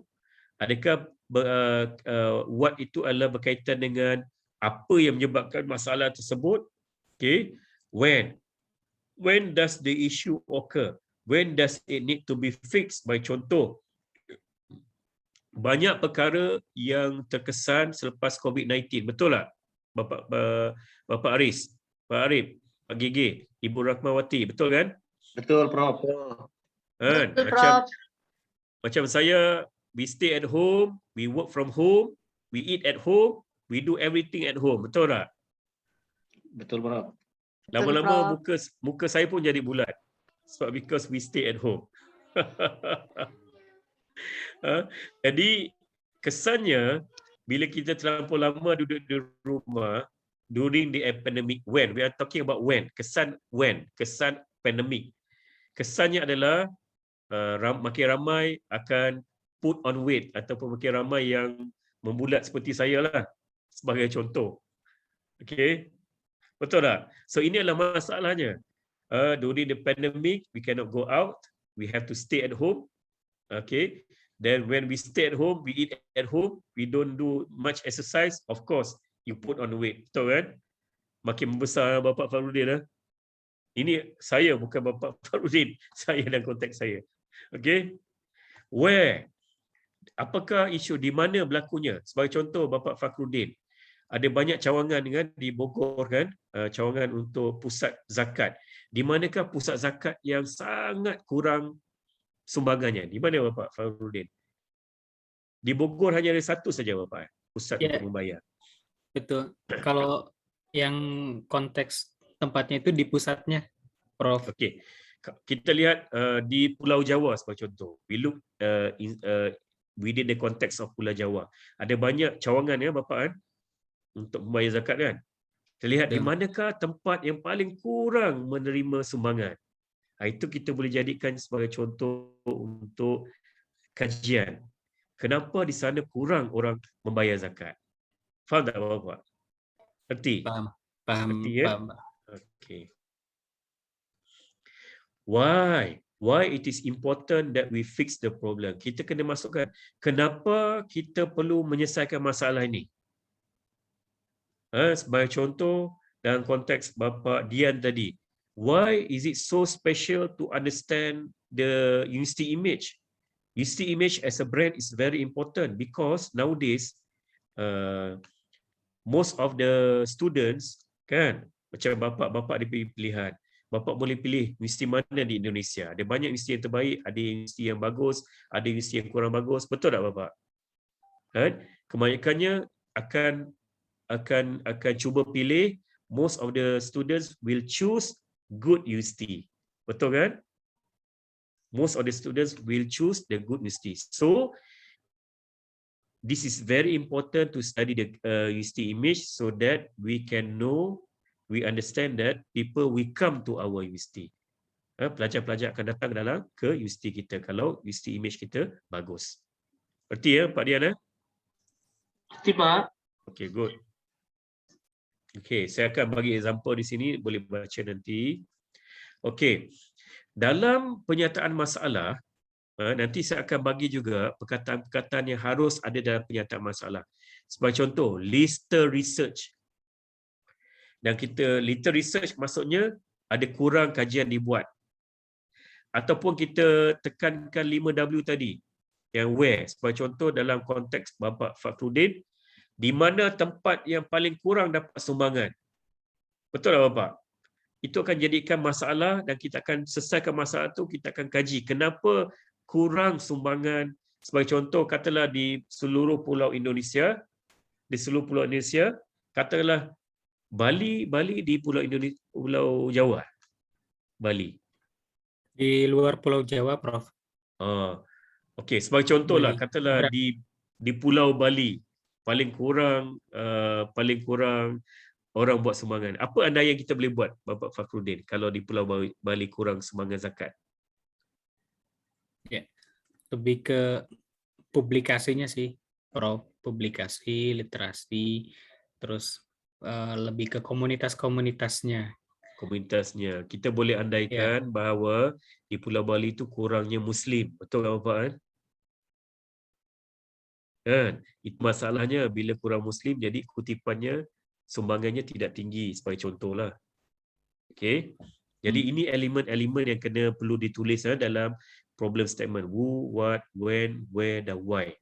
Fokuskan mana satu yang berkaitan dengan masalah dan konteks kajian anda. Okey.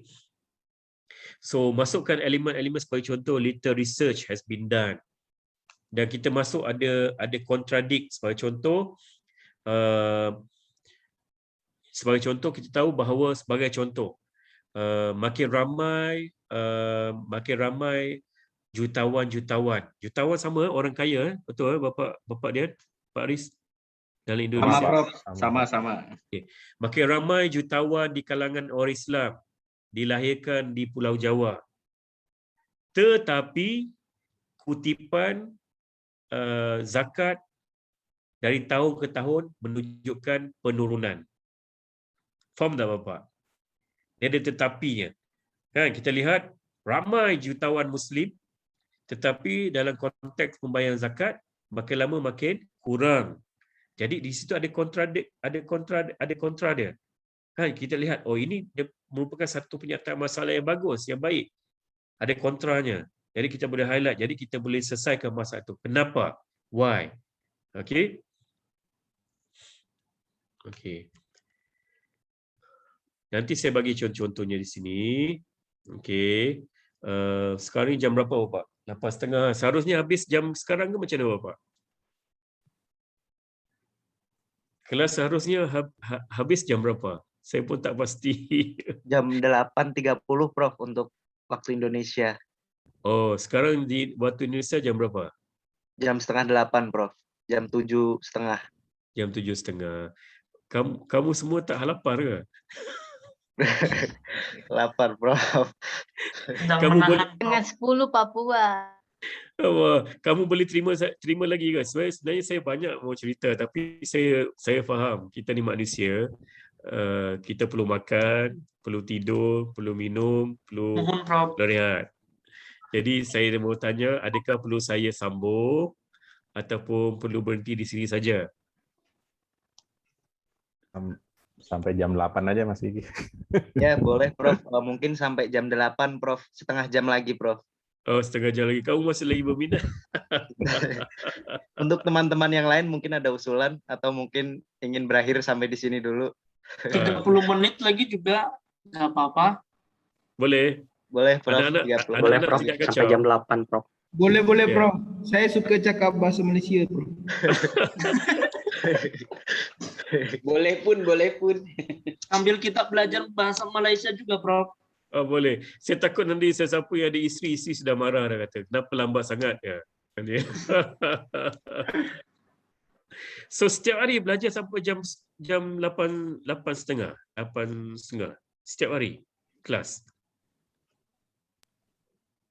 Untuk hari Jumat aja Prof. Kebetulan kita untuk jadwal kuliahnya hanya di hari Jumat dan Sabtu. Oh, dalam satu minggu hanya Jumaat dan Sabtu saja kelas. Ya, betul Prof. Kemudian hari Jumaat daripada jam berapa mula kelas? Mulai jam 5 sore sampai dengan jam 8.30 Prof. Jam 8:30. Oh, okey. So maknanya satu semester ambil 2 kelas saja, 2 subjek saja. Iya Prof. Untuk satu semester. Oh, okey. Okay, since you guys still interested dan masih lagi bermotivasi, saya dengan terpaksa relanya seharusnya saya continue lah. Tapi saya bagi kebebasan untuk kawan-kawan semua. Kalau kata mengantuk boleh minum kopi, kalau lapar boleh makan. Tapi yang ibu-ibu tu seharusnya masih lagi mengikuti kelas, jangan pergi memasak ibu-ibu. Okey.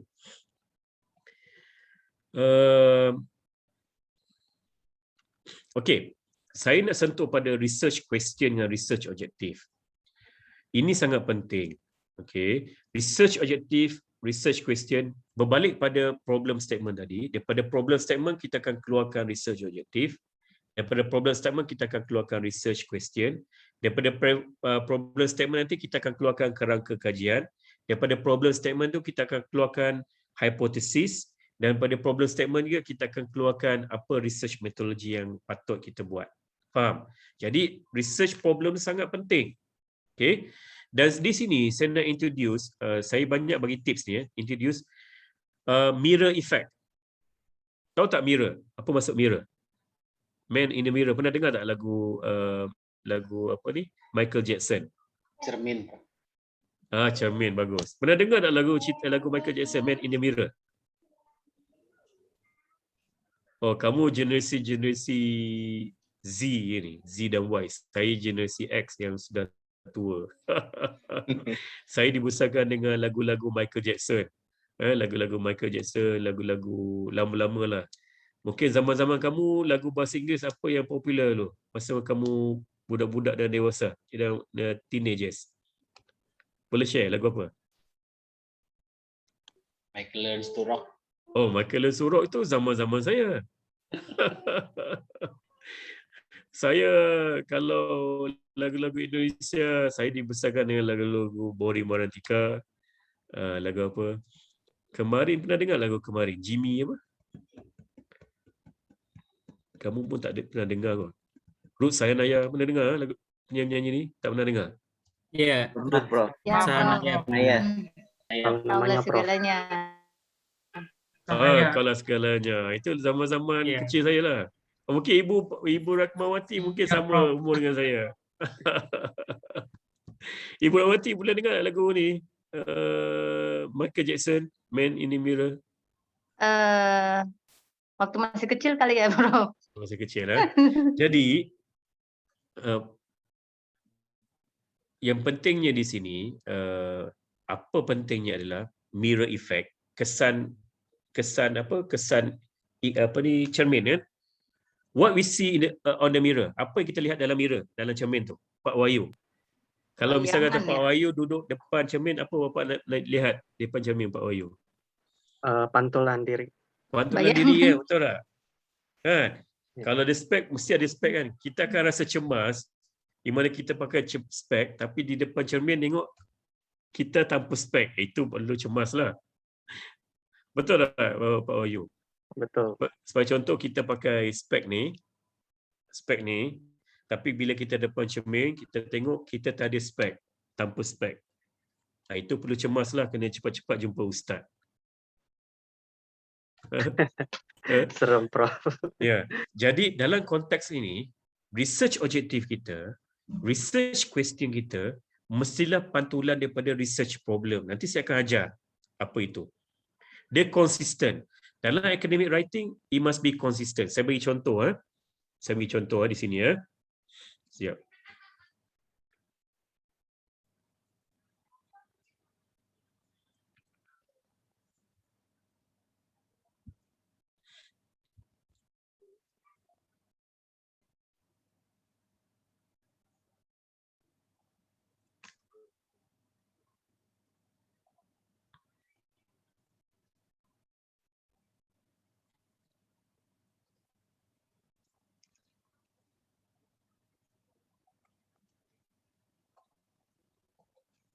Boleh nampak tak ni?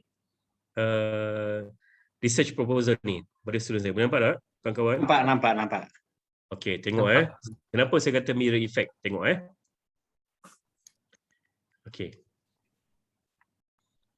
Ni problem statement kan? Betul tak? Ni problem statement kan? Nampak tak? Atau perlu saya besarkan lagi? Saya kena tanya Ibu Rahmawati lah, sebab Ibu Rahmawati sama-sama bayar dengan saya. Boleh nampak tak Ibu? Nampak, Prof. Okay, good. Okay, dalam problem statement, apa perkataan di sini dia tulis? Satisfaction kan?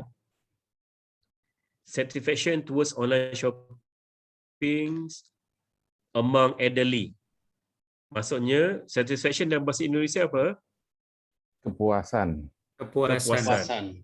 Among elderly. Elderly apa? Warga emas warga tua. Warga tua kan?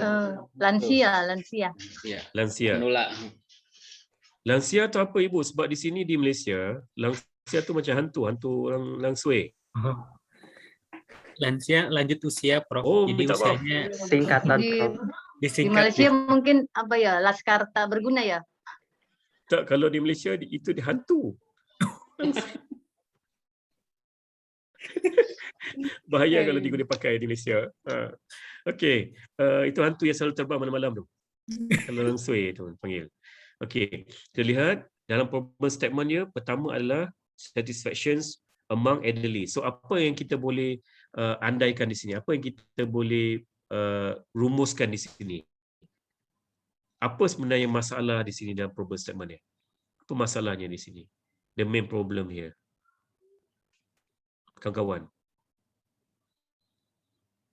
Ingat tadi saya cakap, okay, saya tunjuk tajuk dia dulu. Tajuk dia. Nampak tak tajuk dia di sini, kawan-kawan? Nampak, Prof. Nampak tak? Nampak, Prof. Nampak kan? Ya.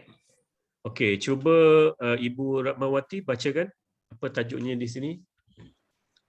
Factor affecting elderly customer satisfaction towards online shopping in Johor. Faktor-faktor yang mempengaruhi kepuasan pelanggan lanjut usia terhadap belanja Pembelian online di Johor. Ya, pembelian online di Johor.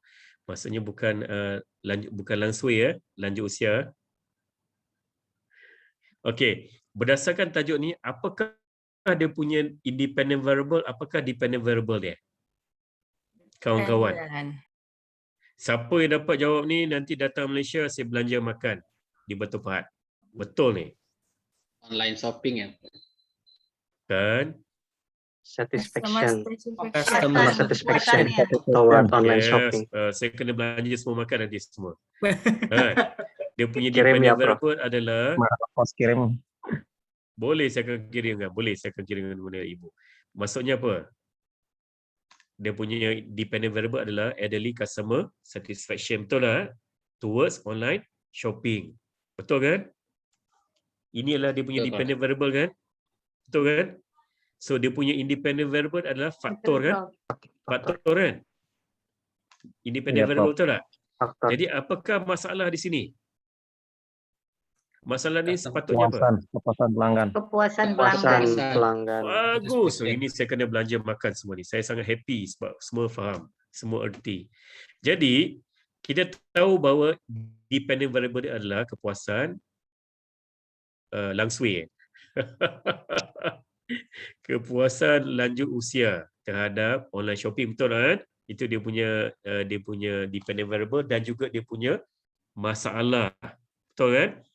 Cuba kita tengok dalam dia punya problem statement. Problem statement pertama kali dia cerita pasal apa? Satisfaction towards online shopping among elderly customers. Itu masalah dia, betul tak? Faham tak kawan-kawan? Faham tak? Ya, Pak. Nampak tak? Bapak Arif macam perlukan kopi satu gelas. Sudah macam kurang motivasi dah Bapak Arif. Pak Arif duluan. Jadi di sini dalam problem statement, whatever that you have your dependent variable tadi, pemboleh ubah terikat merupakan masalah yang harus diterokai dalam kajian kamu. Jadi kamu kena mentionkan dalam problem statement kamu sebagai fokus utama. Faham tak, kawan-kawan? Faham tak di sini, Ibu Ratmawati? Faham tak? Paham, Prof. Paham. Okey. Pak Aris, mana Pak Aris yang buat qualitative study? Ya, Prof. So, okey tak Pak Aris? Faham tak? Ya, bisa dengar tidak, Prof? Berarti kan? So, Bapak Dian, Pak Dian? Paham, Prof. Okey, nanti bila buat problem statement atau pernyataan masalah, apa fokus utama kita yang perlu kita write first ataupun tulis utama adalah kita punya dependent variable ataupun pemboleh ubah terikat. Faham kan? Paham, Okey, itu Prof. boleh. Paham, Okey, Prof. kenapa saya kata dia adalah mirror effect? Okey, dia ini kita dalam problem statement ni ada cerita pasal satisfaction. Dalam problem statement juga ada cerita pasal education. Okay. Dalam problem statement juga ada cerita pasal product quality. Dalam problem statement juga ada cerita pasal brand. Dalam problem statement juga ada ceritakan pasal shopping experience. Okay. Okay. Kemudian kita lihat dia punya framework. Kita tengok framework dia. Let's look at the framework. Okay, kita lihat framework dia. Dependent variable dia adalah elderly customer satisfaction towards online shopping. Betul tak? Tadi, dependent variable. Betul kan? Dalam problem statement ada cerita tadi kan? Betul kan kawan? Betul, Prof. Kemudian kita dalam problem statement tadi pun ada cerita pasal education kan? Betul tak Ada, kawan-kawan? Ada, Prof. Dalam problem statement tadi ada cerita pasal product quality kan? Ya, ada, Prof. Dalam problem statement tadi pun ada cerita pasal brand kan? Brand. Ya, Ada. Prof. Dalam problem statement ada cerita pasal shopping experience kan? Experience. Ada. Ya, Prof. Kan? Jadi Ya. dia mirror effect, betul tak? Daripada tajuk, daripada problem statement, semua mirror effect, betul tak? Sama kan? Dan cuba kita lihat dia punya research objective dan research question. Kita tengok Okey. Boleh tak bacakan ni nombor 1 research question dia? Bapak Arif ada, Bapak Arif Ridwan. Siap, Prof. Boleh bacakan Pak Arif? Research question. Yang nombor 1.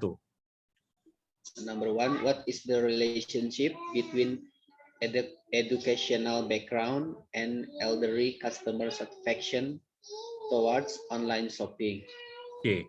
Untuk research question nombor 1, dikata apakah hubungan di antara education dengan kepuasan pengguna langsui. Betul kan? Betul tak? Betul kan?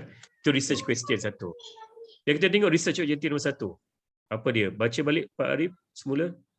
Ni research objective. To identify the relationship between educational background and elderly customer satisfaction towards online shopping. Bagus. Di sini kita lihat apakah nak kenal pasti apakah hubungan di antara education background dan elderly customer satisfaction towards online shopping. Sama tak dengan nombor 1 ni? Research question. Sama tak? Sama kan? Sama dalam bahasa Indonesia apa dipanggil? Sama, Prof. Sama. Dia bukan sama. Sama. Macam orang Sabah. Sama. Okey. Tengok balik dia punya framework. Sama tak? Kita tengok framework dia. Sama tak? First, education background dengan elderly. Sama tak? Sama, Prof. Sama, Prof. Faham tak sini? Faham tak sini? Dipanggil mirror effect. Paham, Prof. Ya. Faham kan? Paham. Jadi bila kita baca problem statement tu, kita tahu apa yang ada dalam research objective, apa yang ada dalam research question, apa ada dalam framework, dan juga apa ada dalam hypothesis. Tahu tak hypothesis itu apa? Dugaan sementara, Prof. Dipanggil apa di dalam bahasa Indonesia? Dugaan sementara. Dugaan sementara. Hypothesis, Ya. Okey, kita tengok hypothesis dia. Sama tak? Macam tengok. Okey. Cuba baca tadi nombor hypothesis nombor 1. Volunteer di sini membaca. Siapa? Pak Gigi, baca. Ya, Prof. Hypothesis ya. Hipotesis 1, there is a significant positive relationship between elderly and customer satisfaction towards online shopping. Kan? Ini saya rasa ni ada silap ni. Dia education yang ni. Sorry ni. Ni. Between education background and elderly customer satisfaction. Betul tak? Jadi itu dipanggil mirror effect. Ini hypothesis. Hypothesis dia sama dengan, nampak tak kawan-kawan? Itu yang saya nak jelaskan. Supaya kamu tahu, faham technicality of writing, research objective, research question, hypothesis, problem statement dengan framework. Nampak tak ni? Apa dia punya first objective? Sama kan? Sama tak dengan research question dia? Sama kan? Pak Arif Syahuddin? Sama, Prof. Faham kan? Sama, Jadi, that is why I want you, itulah kenapa saya suruh kawan-kawan semua cari dalam artikel jurnal yang ada framework, kan? Yang ada framework macam ni tadi. Yang ada framework. Okey. Begini frameworknya. Okey. Jangan ambil yang terlalu kompleks, cari yang framework yang mudah. Yang ada 4 independent variables, 1 dependent variable, sudah cukup. Faham? Cari di mana bila kita ada framework ni, kita ada mirror effect, jadi mudah kita nak membina research objective, research question, kita punya problem statement, kita punya hypothesis, kita punya research methodology. Semua dia mudah kalau kita ada framework. Faham tak? Faham tak maksud saya? Faham. Jadi saya share dengan anda semua, saya share, saya cuba kongsikan shortcut, cara mudah untuk buat research proposal untuk pelajar-pelajar yang mempunyai masa yang pendek. Kalau anda ada supervisor, kalau buat masa buat research dengan buat PhD, anda kena memula pada kosong. Kita kena baca banyak-banyak baru dapat buat framework ni. Which it takes a long time. Mungkin ambil masa setahun baru kita dapat framework ni. Faham? Tetapi bagi anda yang ada 9 bulan saja untuk research, saya bagi shortcut. Shortcut pertama adalah cari framework. Clear tak? Faham tak?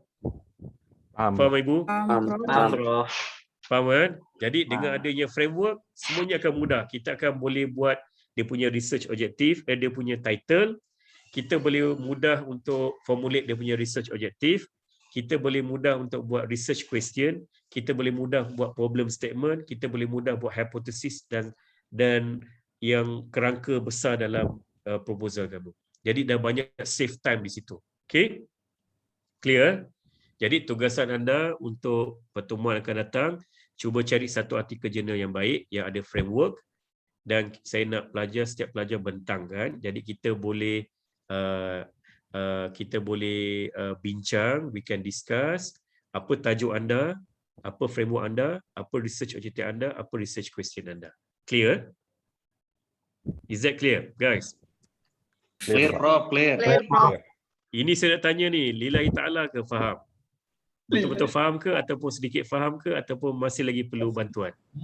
Insya Allah paham. Paham, Prof. Insyaallah, Prof. Prof. Kami, Prof.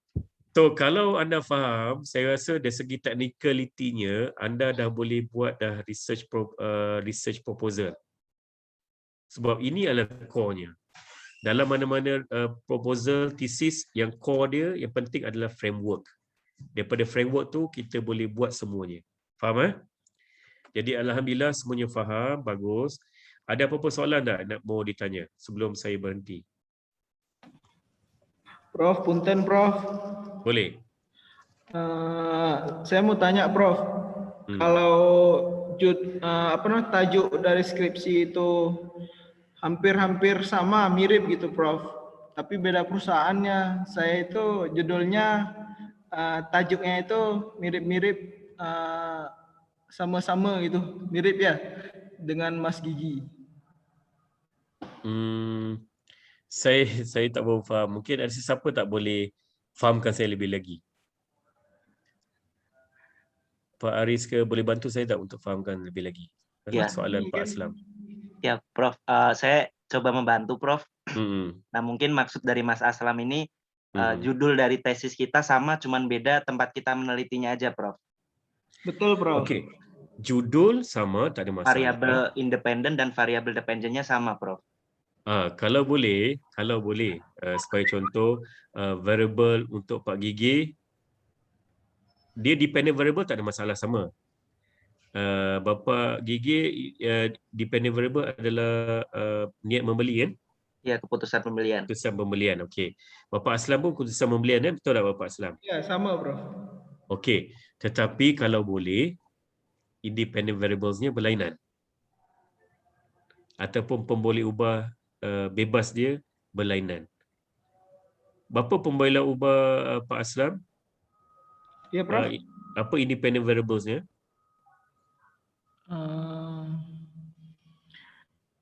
Terhadap minat pembelian, Prof. Okey, Pak Gigi buat dalam konteks apa? Konteks kajian. Konteks kajiannya ya mungkin Dia sama pembeli. itu juga, Prof. Keputusan pembelian ya untuk variabel dependennya. Okey, keputusan pembelian apa? Macam sebagai contoh, keputusan pembelian kereta. Ya, produk mungkin ya seperti itu, Prof. Terhadap produk tertentu. Cuman untuk saat ini memang belum ditentukan produknya itu apa. Okey, kalau boleh nanti cuba cari artikel yang berbeza, sebab saya percaya banyak artikel di luar sana kan, yang telah ditulis, yang telah dikaji, banyak kajian luar di sana. Kalau boleh, dependent variable tak ada masalah untuk sama, niat pembelian tak ada masalah untuk sama, cuma independent variables ni pastikan berbeza lah. Sebab kalau sama-sama nanti, saya takut nanti ada masalah nanti bila peperiksaan. Kan? Bila peperiksaan. Dia ada viva ke? Ya, Ada pembentangan tak nanti untuk research proposal dan kajian nanti? Ada pembentangan tak? Ada presentasi, Prof. Saya takut nanti presentasi nanti dia akan memberi sedikit kesan lah. Jadi saya cadangkan kalau boleh, independent variables-nya berlainan, konteks kajiannya berlainan. Sebagai contoh, Pak Gigi konteksnya adalah berkaitan dengan produk makanan. Sebagai contoh lah. Wahal Pak Aslam lah dan konteks niat keputusan pembelian handphone. Handphone di sana dipanggil apa, Bapak? Mobile phone? Handphone juga, Pak. Handphone. Handphone kan? Kalau saya lebih ke kuliner, Prof. Kuliner makanan. Jadi beda. Jadi kalau konteks dia berbeza, makanan dengan produk dengan sebagai contoh dengan ubat gigi, dia punya independent variable dia berlainan. Berlainan independent variable dia. Okay, so saya pastikan independent variables dia ataupun pemboleh ubah bebasnya berbeza. Tajuk dependent variable boleh sama. Adakah saya menjawab soalan Pak Aslam? Sudah, Prof. Dah. So clear Pak Aslam? Clear, Prof. Terima kasih, Prof. Okey, sama. Pak Gigi okey? Oke, Prof. Ada soalan lain? Soalan lain ada? Ibu-ibu dah tak ada ke? Dah pergi memasak ke? Paham, Prof. Oh, Ibu Rubiah ada lagi. Ibu Rahmawati ada lagi? Pas, Prof. Alhamdulillah Ibu. Alhamdulillah Ibu masih lagi bersama saya. Saya ingat Ibu sudah pergi memasak. Jadi Ibu, untuk meeting minggu depan, saya ulang untuk meeting minggu depan, boleh nampak ni kan? Search artikel Good Journal di mana tajuk dia adalah tajuk yang kita minat. Okey, cari dia punya framework. Okey, daripada framework tu nanti kita akan discuss minggu depan macam mana nak bina research objective, research question, hypothesis, problem statement dan juga dia punya framework. Boleh ya? Boleh? Erti semua? Arti, Prof. Saya risau masalah bahasa. So faham kan? Nak bagus guna Inggeris ke atau bagus guna bahasa Malaysia? Malaysia, Melayu, Prof. Okey. Bagus, Prof. Campur juga nggak apa-apa, Prof. Bahasa Melayu saya pun macam ni, kadang-kadang rojak juga, tak berapa pandai sangat. Kalau bahasa Okey. Melayu kita sering nonton Upin Ipin, Prof. Jadi gampang. Okey. Kita belajar sedikit. Oh, belajar daripada Upin dan Ipin. Iya. Jadi bahasanya udah familiar, Prof. Karena sering nonton Upin Ipin. Tapi kan saya tak faham kenapa bila lagu, when it comes to a song, bahasanya universal, sama dengan bahasa Melayu Malaysia dengan bahasa Indonesia. Kenapa kalau lagu? Tapi kalau bukan lagu sudah lain lah. Betul tak? Betul. Mungkin pada ini, Prof, dialek atau logat. Oh, dialek atau logat. Okey. Saya banyak lagu-lagu Indonesia yang saya minat ni. Dulu saya kaki karaoke, tapi lepas pergi haji saya berhenti lah. Okey. Ada soalan? Kalau tak ada soalan, kita berhenti di sini. Saya go around the table. Okey. Bapak Aris, ada soalan Bapak Aris? Ada isu? Ini sih paling masih di ini, Prof, masih di kebetulan kan saya bidangnya IT ya, IT. Jadi tadi yang terkait kenapa saya ambil yang kualitatif tadi karena di sana kan kita punya aplikasi yang dipakai di beberapa hotel gitu, Prof. Jadi kita ingin tahu pengaruh aplikasi itu terhadap hotel di masa pandemi seperti sekarang ini gitu kan. Itu yang akan saya kaji lebih dalam nantinya.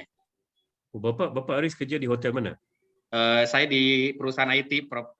Oh, perusahaan IT. Iya. Saya banyak nak belajar dengan Bapak nantilah macam mana IT apps dan sebagainya. Kita sama-sama belajar Bapak.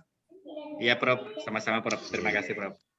Sama-sama. Bapak Dian, ada berapa isu, concern, soalan? Mana Bapak Dian?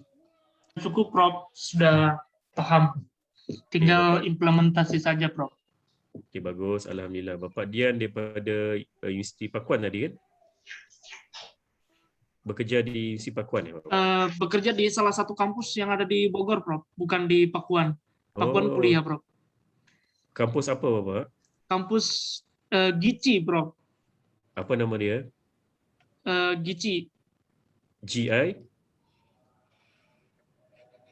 GICHI ya nama dia? Yes. Ya, Prof. Okey, nanti saya browse lah, mau tengok. So, saya tak pernah lagi pergi Bogor, nanti insya-Allah saya akan visit Bogor nanti. Boleh, Prof. Nanti kita ketemu, Prof. Boleh, insya-Allah. Okey, Ibu Cici sudah pergi masak?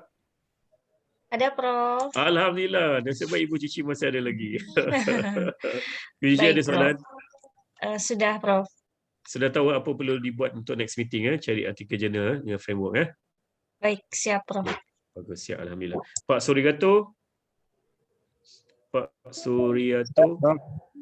Masih hadir.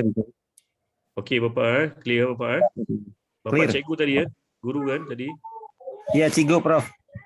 Nanti nak buat kajian tentang marketing ke atau tentang sekolah? Iya, tentang marketing sekolahnya, Prof. Marketing sekolahnya. Okey, bagus. Baik. Okey, siap. Pak Arif Mohon Ridwan. bimbingan, Prof. Pak Arif Ridwan mana? Ya, Prof. Okey, Pak Arif Ridwan, macam mana? Okey, ada soalan? Insya Allah, Prof, sudah paham. Dah faham. Okey, alhamdulillah.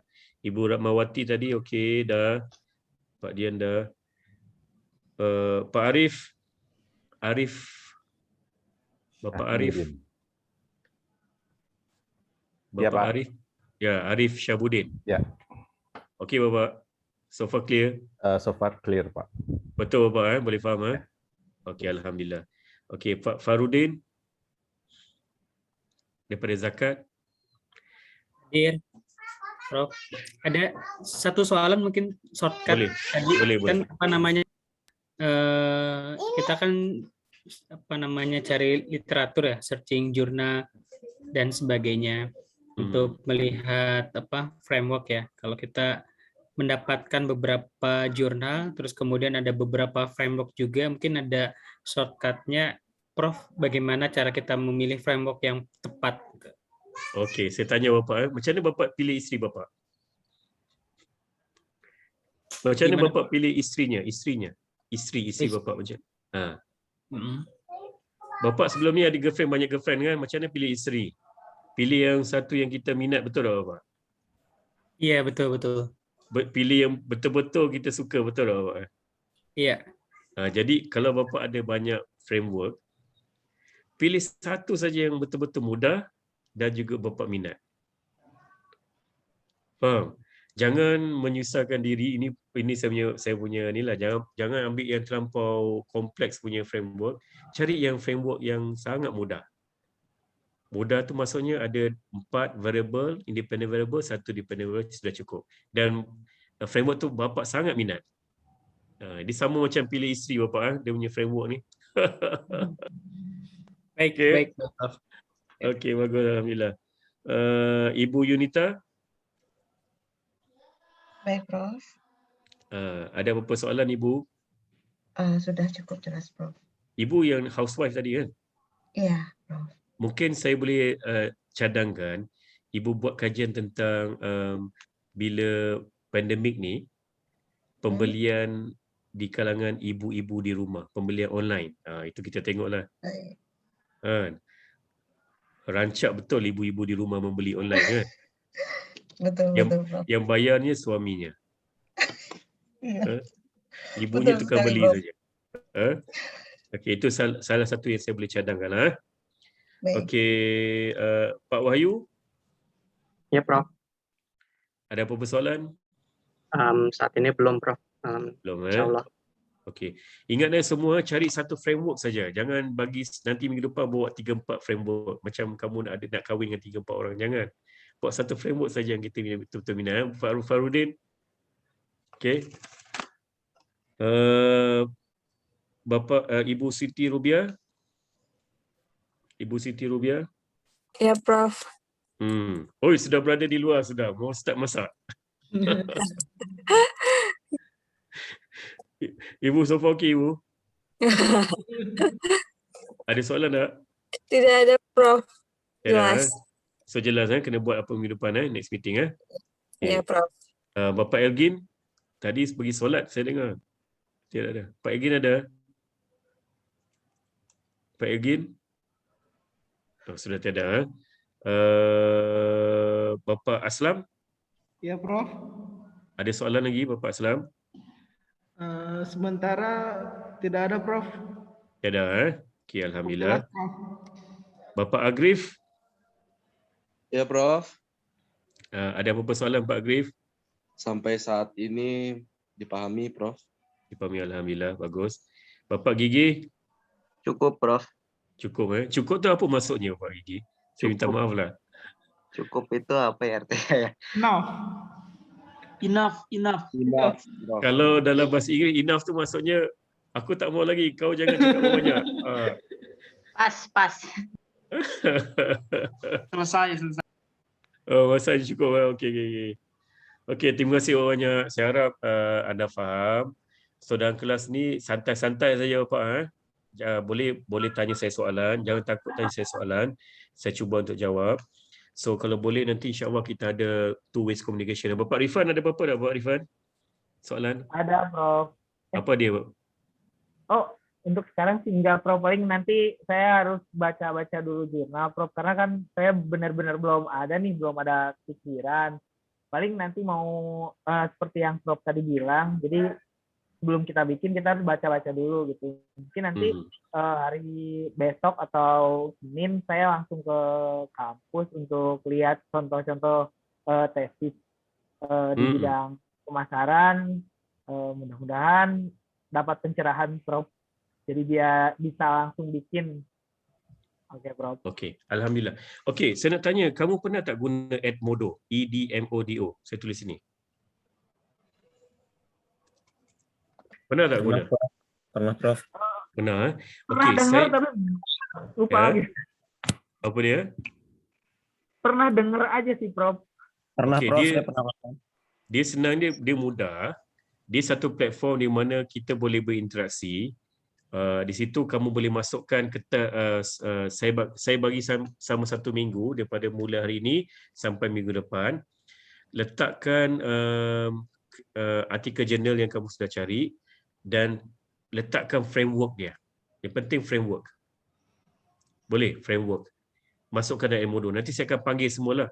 Untuk panggil semua, saya harap nanti Bapak Gigi boleh tak bagi saya semua email address ataupun Bapak Gigi boleh tak buat satu WhatsApp group untuk Boleh, kelas. Prof. Iya, boleh, Prof. Nanti saya bagi nombor telefon saya Iya. ataupun minta nombor telefon saya dengan Ibu Farah. Ada tak nombor telefon Ya. Ibu Farah, Pak Gigi? Ada, Prof. Ada, udah. Okay. Buatkan. Jadi dalam WhatsApp group tu saya perlukan maklumat email supaya saya boleh jemput pelajar-pelajar untuk masuk Edmodo. Dalam Edmodo tu dia sangat friendly. Anda akan uploadkan artikel jurnal tu dan kalau boleh tunjukkan pada saya framework tu yang kamu nak buat dan bagi cadangan topik. Bagi cadangan topik kamu apa yang kamu nak buat dan tulis juga research objektif dan research question kamu. Ingat tak tadi kita belajar mirror effect? Ingat tak mirror effect? Bila nak buat research objektif dengan research question, tengok muka kamu dalam cermin dulu. Sama tak? Kalau sama tu, baru boleh buat research objektif dengan research question. Research objektif, research question dengan framework mesti sama. Macam kita bincang tadi. Faham? Paham, Prof. Faham kan? Okey, saya dah tanya semua orang faham, alhamdulillah. Kalau dah faham ni, ini adalah core dia. Ini adalah core dalam research proposal. Kalau kamu faham framework, kalau kamu faham mirror effect, kalau kamu faham macam nak buat research objektif, research question dan problem statement, insya-Allah semuanya akan mudah. Boleh ya? Ya, Okey, kita akan work together insya-Allah. Saya harus berhenti di sini sebab Ibu Rubiah sudah mau keluar sudah tu tadi. Ibu Rahmawati pun sudah mau masak. Jadi saya terpaksa berhenti di sini. Saya harap you enjoy my class. Do not make it very tension ataupun sangat stress. Kalau kamu nak interview, nak share lawak-lawak daripada Indonesia pun tak apa. Saya nak belajar daripada lawak-lawak Indonesia, bahasa Indonesia. Untuk makluman tadi Ibu Yunita, langsui itu dalam bahasa Melayu adalah hantu. Jangan gunakan dalam perbualan dengan orang Malaysia. Okey, ada apa soalan lagi tak? Kalau tak ada soalan, kita tutup meeting kelas kita dengan bacaan surah Wal-As. Bismillah.